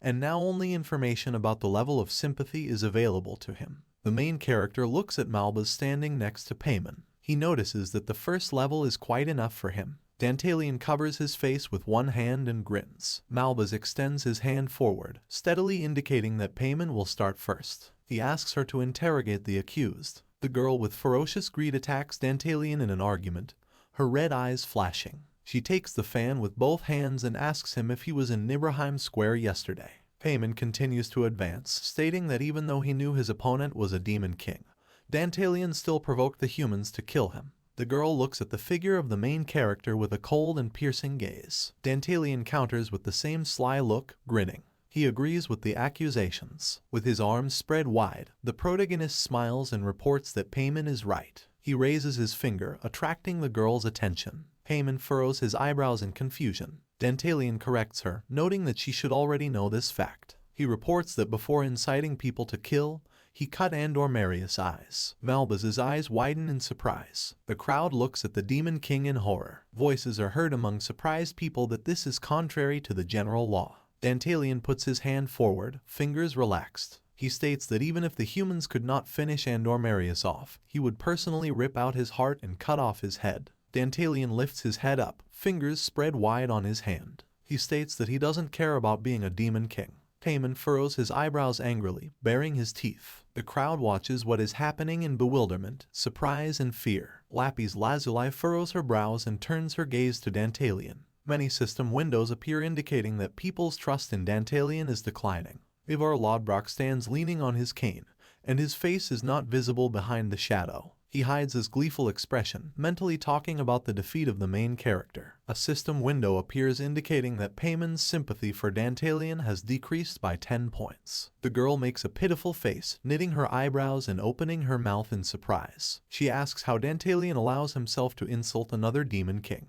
She asks him to be careful in his statements. Dantalian spreads his hands in front of him, watching the girl. He says that he cannot take back his words and that he will repeat it as many times as necessary. Dantalian grins triumphantly, mouth wide open, and insults Andor Marius again. The main character throws his hand up, exultantly declaring that sooner or later the Demon King had to die. The man in the suit opens his mouth in confusion and asks what Dantalian is talking about. Another part of the crowd looks at the main character in surprise. Many system windows appear with messages about a decrease in the level of trust among people. Payman furrows his eyebrows aggressively, covering his mouth with his fan, and says that Dantalian talks too much. She says Andor Marius was one of them. Dantalian apologizes ironically, his lips parting into a smile as he disagrees with Payman's statement. He believes that Andor Marius has nothing in common with them. Malbas watches the conversation coldly and detachedly. Payman looks at Dantalian with a searing gaze as he discusses how Andor Marius was a disgrace to the line of demon kings. The main character raises his hand, gracefully folding his fingers, and says that it makes no difference whether he killed the demon king or not, since he is already in hell. Dantalian's entire figure is filled with cruel glee. He looks at those around him mockingly,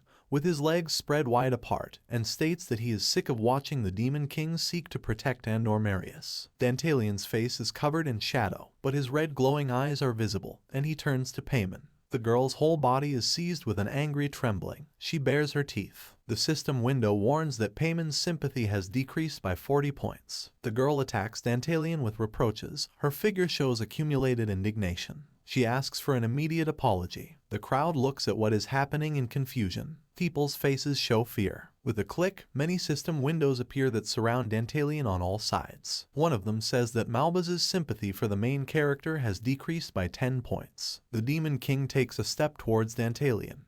He says that representatives of high society have gathered in the hall, so Payman is right and Dantalian should choose his expressions more carefully. Malbas's face becomes gloomy, his brows furrowed. Dantalian grins, lowering his face slightly so that his eyes are not visible. He asks for forgiveness and says that he could not restrain himself, while pressing his hand to his chest and bowing low. You can see the expression on Dantalian's face, holding back a grin. He mentally notes that the first stage will pass, but they are not his goal. Dantalian turns his attentive and cunning gaze to the side. He sees Payman's furious face, with prominent veins visible on it. The main character notices that he managed to piss off Payman. He rejoices and says that his goal from the beginning was Barbados. A system window appears indicating that the girl's sympathy level has increased by 50 points. At the same time, the satisfied face of the smiling Barbados is noticeable. The girl stands holding a bottle in her hands and placing one hand on her hip. The main character notices that to win you just need to get the most votes. He squints intently, directing his gaze into the crowd. Dantalian says that the people gathered here are 40% from the Payman faction, 20% from the Malbas faction, and 40% from the Barbados faction. In the center of the circle, the figures of all these three demon kings and Dantalian are visible among the people. The main character argues that he needs to win Barbados over to his side. The girl's face expresses passionate interest. She bares her teeth. Dantalian concludes that Barbados is the reason why he lashed out at Payman like that. Details of a recent conversation emerge in his imagination. He says that all his answers were aimed at pissing Payman off. At the same time, Payman is noticeably grinning, fixing a fierce gaze on the main character. Dantalian stands in front of Payman, but mostly notices Barbados, mentally asking how she likes this whole show. He reasons that the Demon Queen most of all wanted to touch Payman's nerves, and recalls the scene of their match, where the girls pierced each other with furious glances. Dantalian tilts his head slightly forward, a smirk visible on his face. He makes a mental note that Barbados will help. The main character raises his head and looks at Payman with his red eyes. He declares that it is time to move on to the final battle. Dantalian begins to bow to Payman. He asks her to accept the apology. The girl watches the actions of the main character in rage. Dantalian bows even more, placing his hand over his heart. He also asks for forgiveness from everyone present. People look at the main character in bewilderment. One of the men looks with his mouth slightly open and asks why Dantalian is now repentant. Dantalian says he was not trying to disrespect the guests with his words. He holds the edge of his jacket with his hand, shielding his face with his palm. The main character states that this is due to his inexperience and that he has absolutely no control over himself. He reveals that he is ranked 71st among the Demon Kings and that he has no ranks or achievements. Dantalian gloomily covers his face with his hand and continues to reflect on the fact that he is like a baby compared to those around him. Malbas looks at the main character in bewilderment. The figure of Dantalian is visible from the side. He is surrounded by a crowd of people. The Demon King says that even someone like him knows not to mock the old and infirm. Dantalian says that he would never kill a child for not showing him respect. At the same time, the main character grabs his chest, squeezing his shirt with his hand. The crowd opens its eyes wide in amazement. Malbas silently observes the scene, his eyes shining with blue light. He asks the main character what he is trying to say. Dantalian buries his face into his palm, hiding his grin. He asks people if they know what happened. Dantalian says that in Nibelheim Andor killed about 54 locals. At these words, his face distorts into a grin. People's faces become gloomy, fear is noticeable in them. Many people look up in amazement. Dantalian gracefully extends his hand and says that among the dead there were 12 children and that Andor killed a child who was not yet 10 years old. Dantalian continues to list the Demon King's misdeeds and says that he tortured his horse with a whip until it died. The main character brings one hand to his chest and puts the other out to the side. Then he spreads both hands, insistently asserting that one couple claimed that their daughter was raped. Dantalian says that the poor girl's body was found in the sewer and that the parents were inconsolable. Summing up the statistics, Dantalian says that 327 city residents suffered at the hands of Andor Marius, including non-fatal outcomes. Dantalian puts his hand forward, frowning demandingly and seriously. He explains that these are only known cases. The people around Dantalian look at him. He is surrounded by other demon kings. Payman frowns in confusion, her mouth parted, and her eyes widen. Malbas looks down at Dantalian with his cold gaze. The main character, with a confident and stoic expression, says that this is true and that his subordinate personally investigated this matter. Lapis Lazuli silently leans forward, mouth parted. Dantalian inwardly rejoices, reflecting that he sent Lapis Lazuli this morning to learn more about Andor Marius' misdeeds and that they were very lucky. Dantalian looks over his shoulder at Lapis Lazuli standing behind him. He grins, the corners of his lips turning up. He states that he slightly embellished the picture, since the dead still will not be able to dispute his words. The main character states that yesterday he heard a cry for help and rushed to the call. Then he saw the poor old man and Andor Marius. The main character puts his hand in front of him, accusing the Demon King with a serious look. He states that Andor Marius was the first to provoke conflict and even tried to take a swing at him. The crowd listens to Dantalian's explanation with their mouths wide open. Misunderstanding is visible on many faces. Dantalian raises his hand higher, his face covered in shadow. He says that Andormarius realized that Dantalian was the Demon King himself, so he began beating his lover. Lapis Lazuli watches what is happening in tension.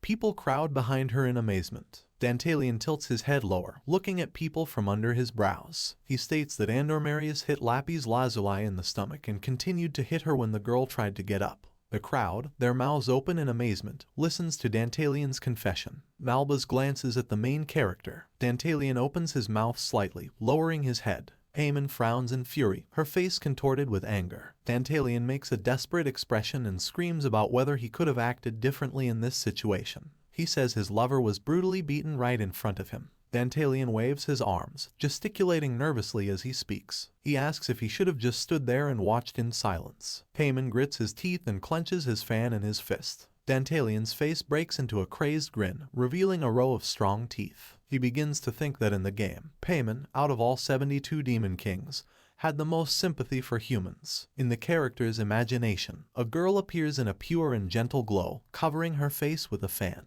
Dantalian muses that, unlike Ivar Lothbrok, Paimon can actually think about the fate of people who are struck by the plague. At this moment, Paimon's face darkens, a shadow falls on her eyes. The main character assumes that Paimon wants to punish him and Barbados because he considers them to be the real culprits of the epidemic. Half of Barbados's face is visible, baring her teeth. The other half of Dantalian's face is then seen, grinning evilly. He reasons that in Paimon's eyes they may be sinners and that the girl's sense of justice is admirable. However, this sympathy turned into weakness. The figure of Paimon is visible, tightly clutching a fan in her hand. Dantalian smiles slyly, revealing his fangs, a red shine coming from his eyes. He reasons that Paimon's weapon has become a double-edged sword and now it is time for a public execution. The system that holds the chain running through the entire room is visible. She fetters the figure of Paimon standing in the hall. The chain breaks, scattering into fragments. Dantalian spreads his arms to the sides as he stands in front of the Demon Kings. He claims that Andormarius had no right to consider himself a member of their family. The main character throws his hand up, carried away by his speech. He states that if Andormarius had remained alive, the number of victims at his hands would only continue to grow. Dantalian leans forward, mouth wide open and shouting his words. He questions whether they should turn a blind eye to this. The crowd looks ahead at the speaker. Malbas looks seriously and sternly from the side. Ivar Lothbrok casts angry glances. Dantalian asks the people and the Demon Kings if they disagree with him. Dantalian spreads his arms to the sides, and a purple aura surrounds his figure. He calls people to answer the question of whether Andormarius is worthy of life. People look at Dantalian in surprise. Some cover their faces in amazement. Dantalian takes a few confident steps forward, addressing Malbas. He asks whether such a pitiful person is worthy to be considered their relatives. Paimon's face constricts with anger and horror. Dantalian claims that someone like Andormarius could ruin the entire reputation of the Demon Kings with his behavior. He asks in surprise if they really plan to protect him. Dantalian extends his hand forward with a sly face and asks to answer his question. Paimon grits his teeth and makes a displeased face. She says things should have been different. Sweat pours down the Demon Queen's face and her eyes widen.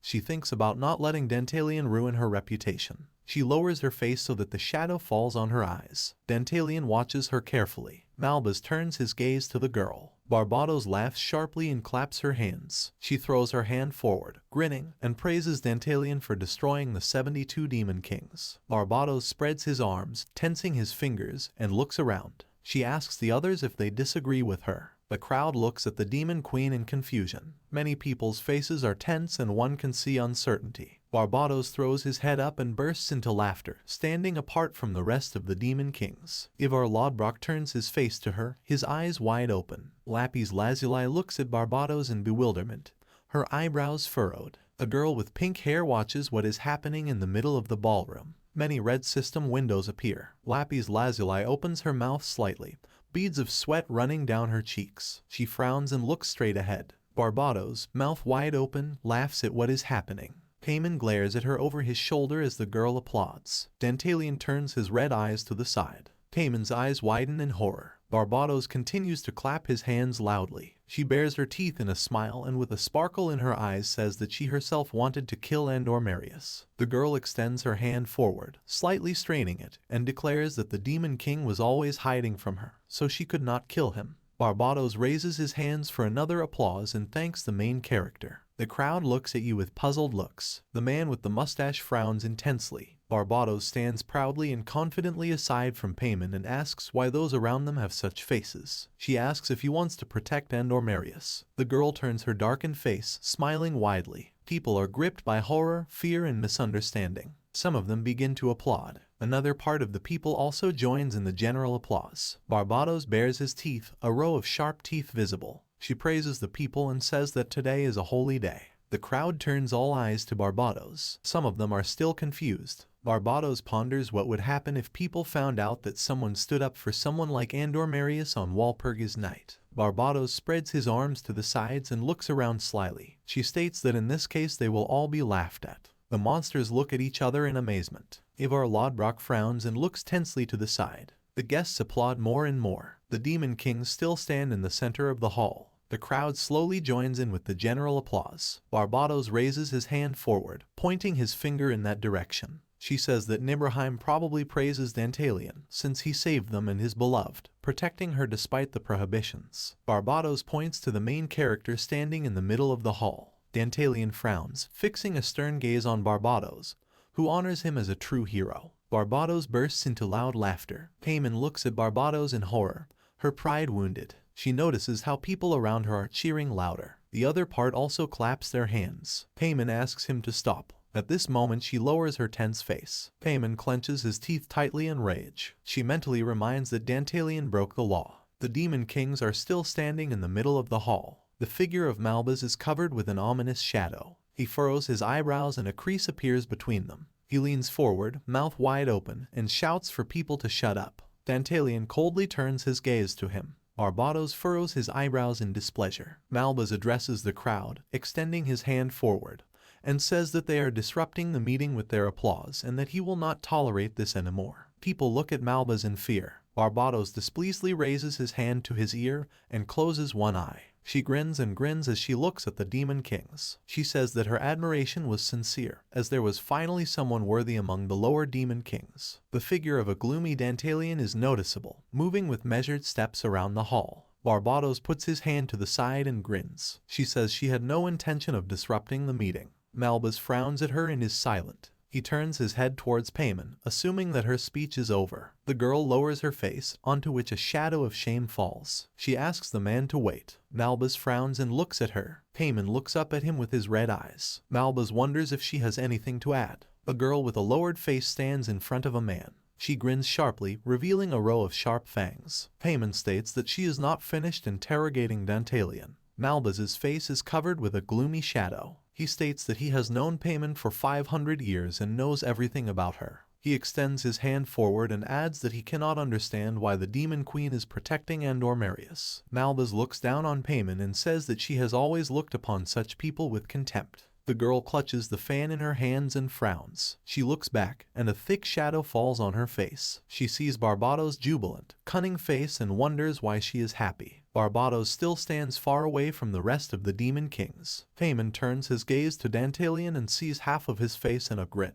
The girl bares her teeth nervously. Her eyes are wide open and glow with a dark red sheen. She calls Barbados and Dantalion true evil. Payman abruptly bows to Malbas and addresses him. The man looks at the girl with wide eyes. Payman stands on one knee in front of him, begging for one last chance. She raises her head proudly. The rage in her eyes is visible. Malbas looks at Payman with cold attention. He agrees and asks her to do as she sees fit. Dantalion grins and Malbas turns his head towards him. Dantalion slyly raises his hand to his face and says that he knew in advance about Payman's actions. He looks back at Lapis Lazuli standing behind him. Dantalion tilts his body slightly and shows his thumb behind his back as a sign. Lapis Lazuli reacts instantly to the Demon King's movements. She turns her back and walks towards the crowd. The girl passes through a bunch of monsters. She gets to the exit and runs towards it.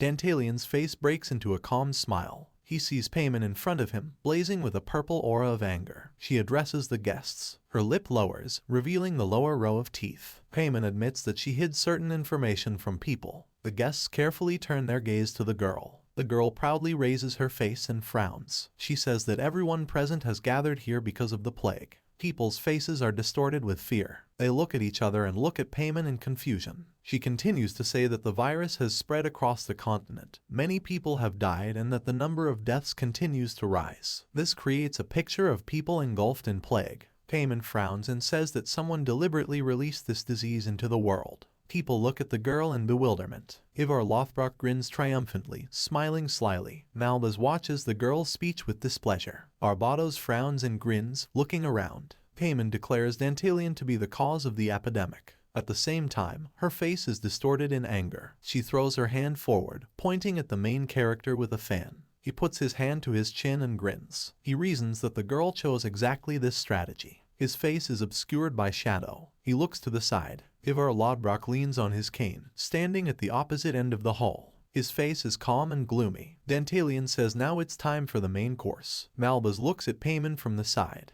He looks straight ahead and asks if the girl has solid evidence to make such accusations. Payman looks out from under his half-lowered eyelashes and confirms his words. Ivar Lothbrok clenches his fingers on his cane and praises her for her regained composure. He bares his teeth, a purple aura appears around him, and he happily concludes that victory will be theirs. The girl turns to the guests. She says that the plague has already killed both people and demons, but they should not lose hope. As she speaks, pictures of people suffering from illness appear. The demon kings stand against each other and Payman states that there is a cure and it is made from black grass. Dantalian thoughtfully raises his hand to his face. An image of a sprout appears on bare ground. Payman puts out a beautiful ringed hand and says that this herb has a miraculous effect and can instantly suppress the disease. She asks to guess who was the first to discover this plant. She then says it was Dantalian. The figure of the protagonist appears, deep in thought. The girl puts her foot forward, her shoes are visible. She states that even before the outbreak itself, Dantalian bought up all the available supplies of black grass on the continent. The girl throws her hand with a fan forward.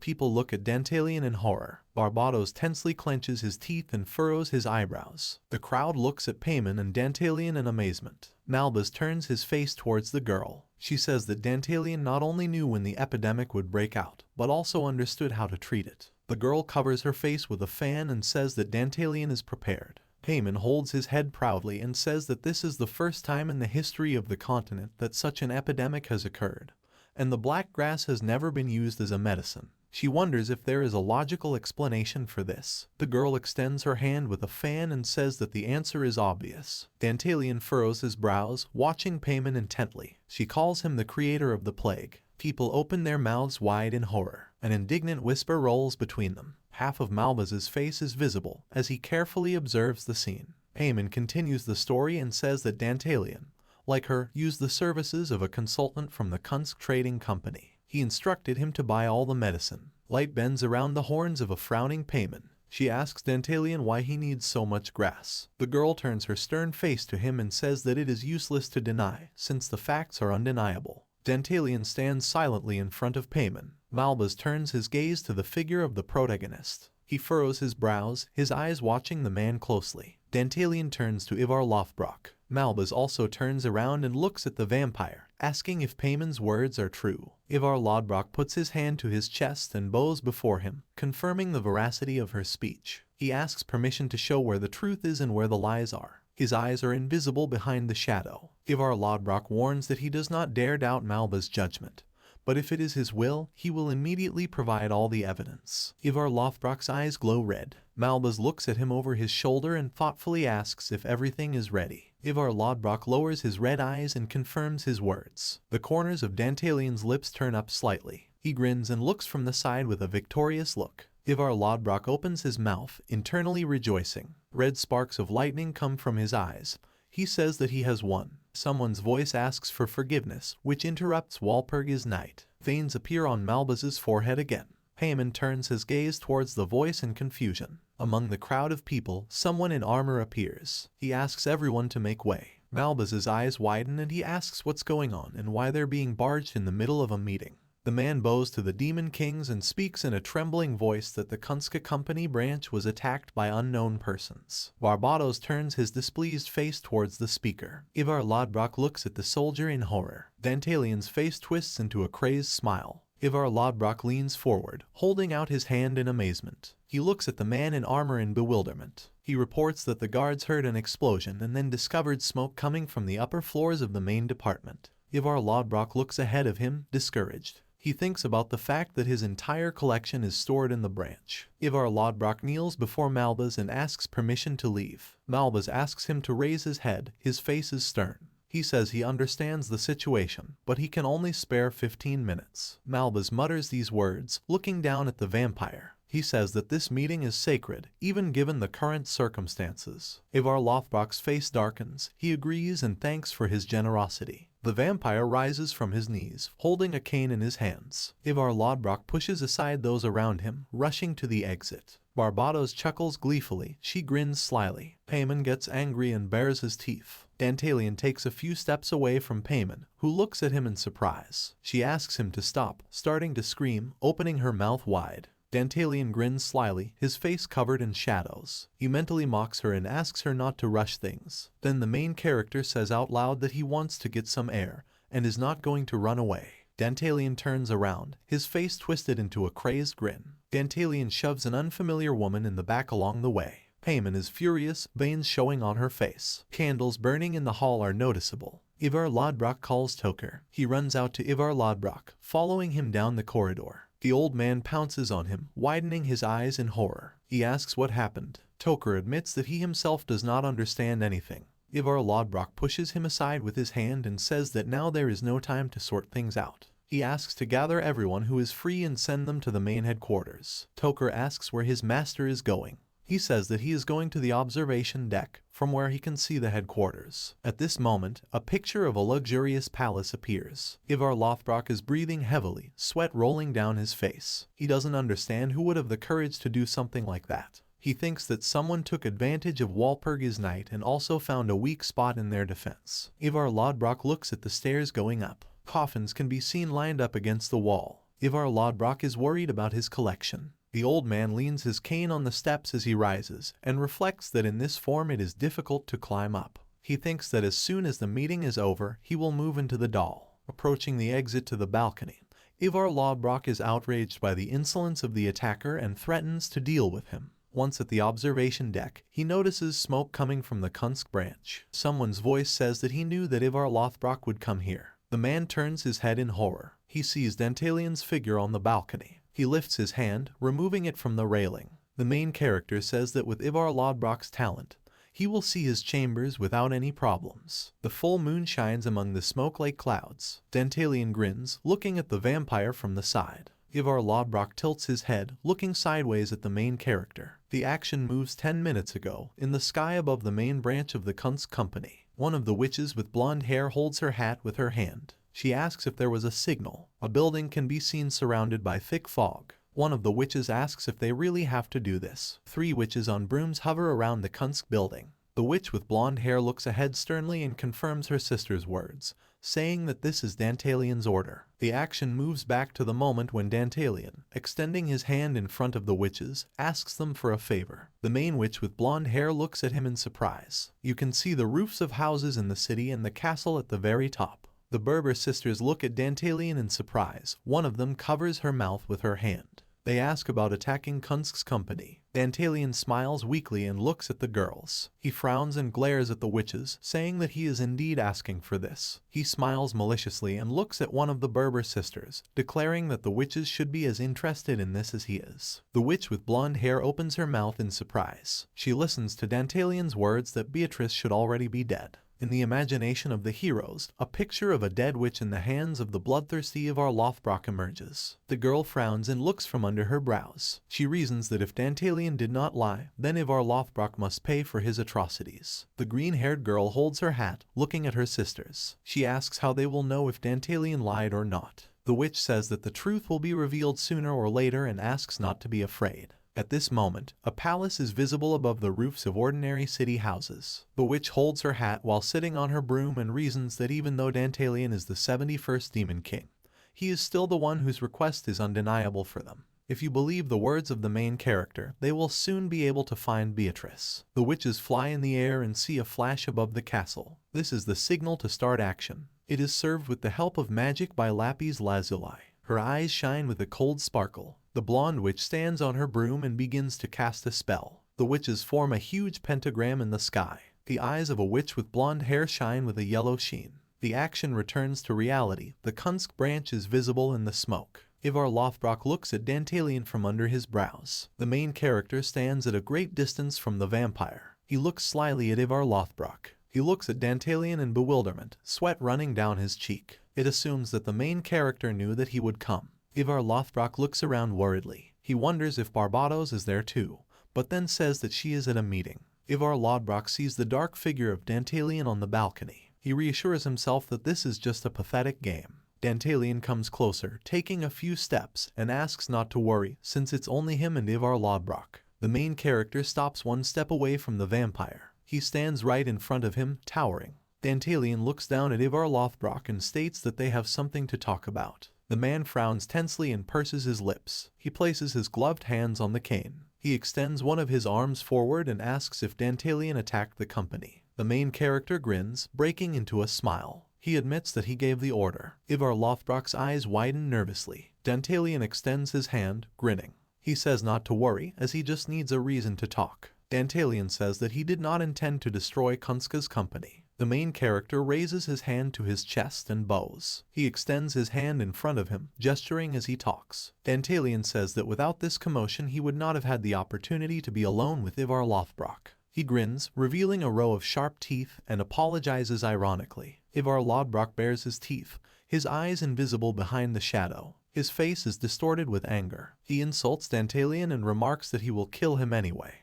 Ivar Lothbrok's pupils constrict. He curses the main character in anger. Dantalion looks down at Ivar Lothbrok, pursing his lips. The vampire states that it is not so important what Dantalion says, because everything will remain as it is. Ivar Lothbrok bows his head to the Demon King. He states that he can simply provide Malbas and the assembly members with the evidence he has. Dantalion brings his hand to his mouth and thoughtfully says that this is their first meeting.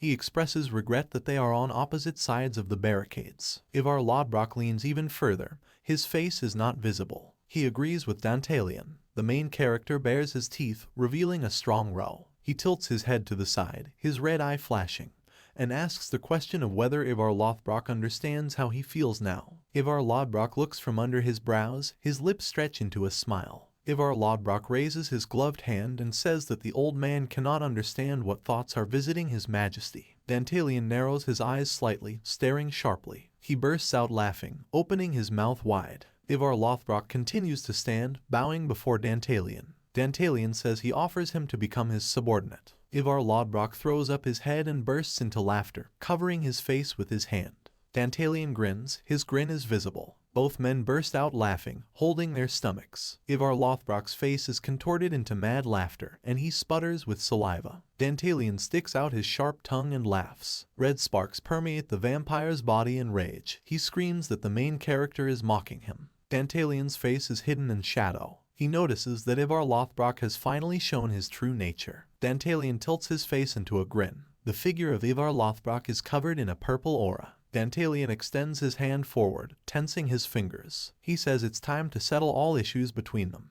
Dantalion turns his head and orders someone to come out. Lapis Lazuli slowly emerges from the shadows. Ivar Lothbrok looks ahead in horror. Lapis Lazuli looks at the vampire coldly and gloomily. Dantalion grins, his lips twitching into a smile. He asks if they are happy to meet. Ivar Lothbrok is shaking with anger. He lashes out at Lapis Lazuli, reproaching her for breaking the rules of the Kunst company. The man's eyes glow red. He declares that he is obliged to punish the girl. Dantalion and Lapis Lazuli stand on the other side of Ivar Lothbrok. He says that the girl will regret it. She turns to him, raising her face. Lapis Lazuli says that he taught her the idea that the end justifies the means. Dantalion turns to the girl and looks at her. Lapis Lazuli says that the main character promised to provide her with a seat in the front row. Dantalion smiles, bowing his head slightly. The girl takes a few steps in her heels. She slowly approaches Ivar Lothbrok. Lapis Lazuli states that an amazing view awaits her, which is why she betrayed the company and does not regret it. Dantalion raises his hand to his face mockingly as Lapis Lazuli looks ahead intently. The main character grins, covering his mouth with his hand. Ivar Lothbrok's face contorts with anger. He nervously grips the handle of his cane and scoffs at Lapis Lazuli's words. He threatens that after the meeting the characters will lose everything.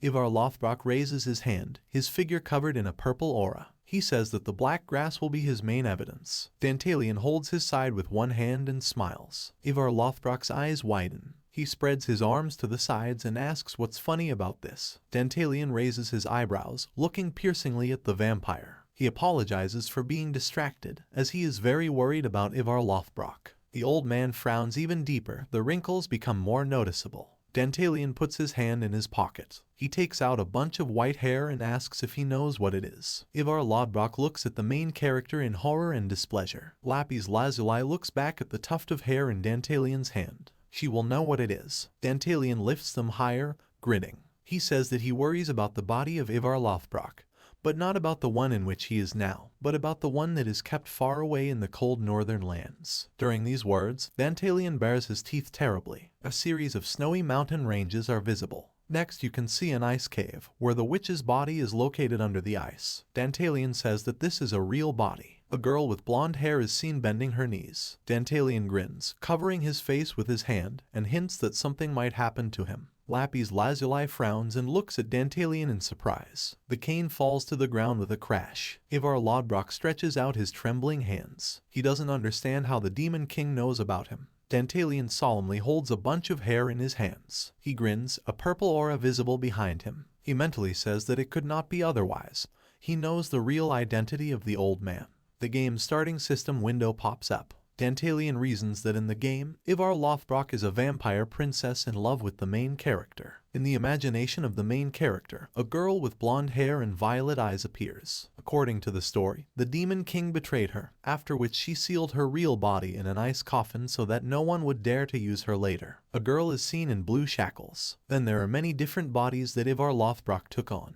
Dantalian says that the vampire princess transferred her soul between dolls. He says he was surprised when he first met her because her character looked completely different in the game. Dantalian pulls out a tuft of hair in front of a shocked Ivar Lothbrok. He states that there are many dangerous monsters in that place that could bite off the arm or leg of the sleeping beauty. Ivar Lothbrok loses his composure, looking ahead in bewilderment. Dantalian continues to say that someone may give a signal, and the real body of Ivar Lothbrok will be in trouble. Dantalian looks at Ivar Lothbrok with a gleeful, evil face. His eyes roll back and veins are visible. In her mind, the vampire princess says that Dantalian has her hair in her hand. Dantalian grins, a shadow covering his eyes. He says that he took someone else's hair as an insurance policy. Images flash through my imagination of how he crashed into the blonde. Ivar Lothbrok looks lifelessly ahead of him. Dantalian says he didn't expect this effect. The main character grins, his face is almost invisible behind the shadows. Lapis Lazuli looks at Dantalian's grin. She doesn't understand what the main character is talking about. She turns her surprised gaze to the side.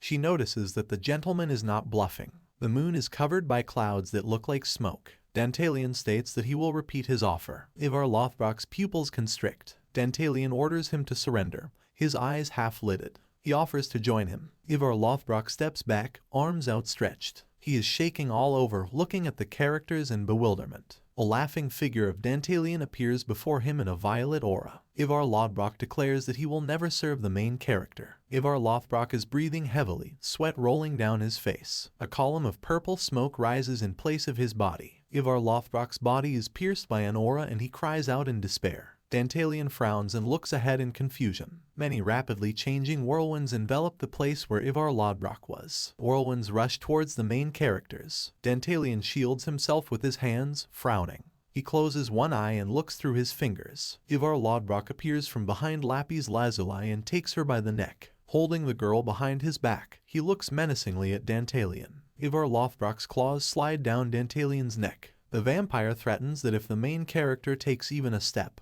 he will kill the girl. Lapis Lazuli frowns, blue eyes sparkling.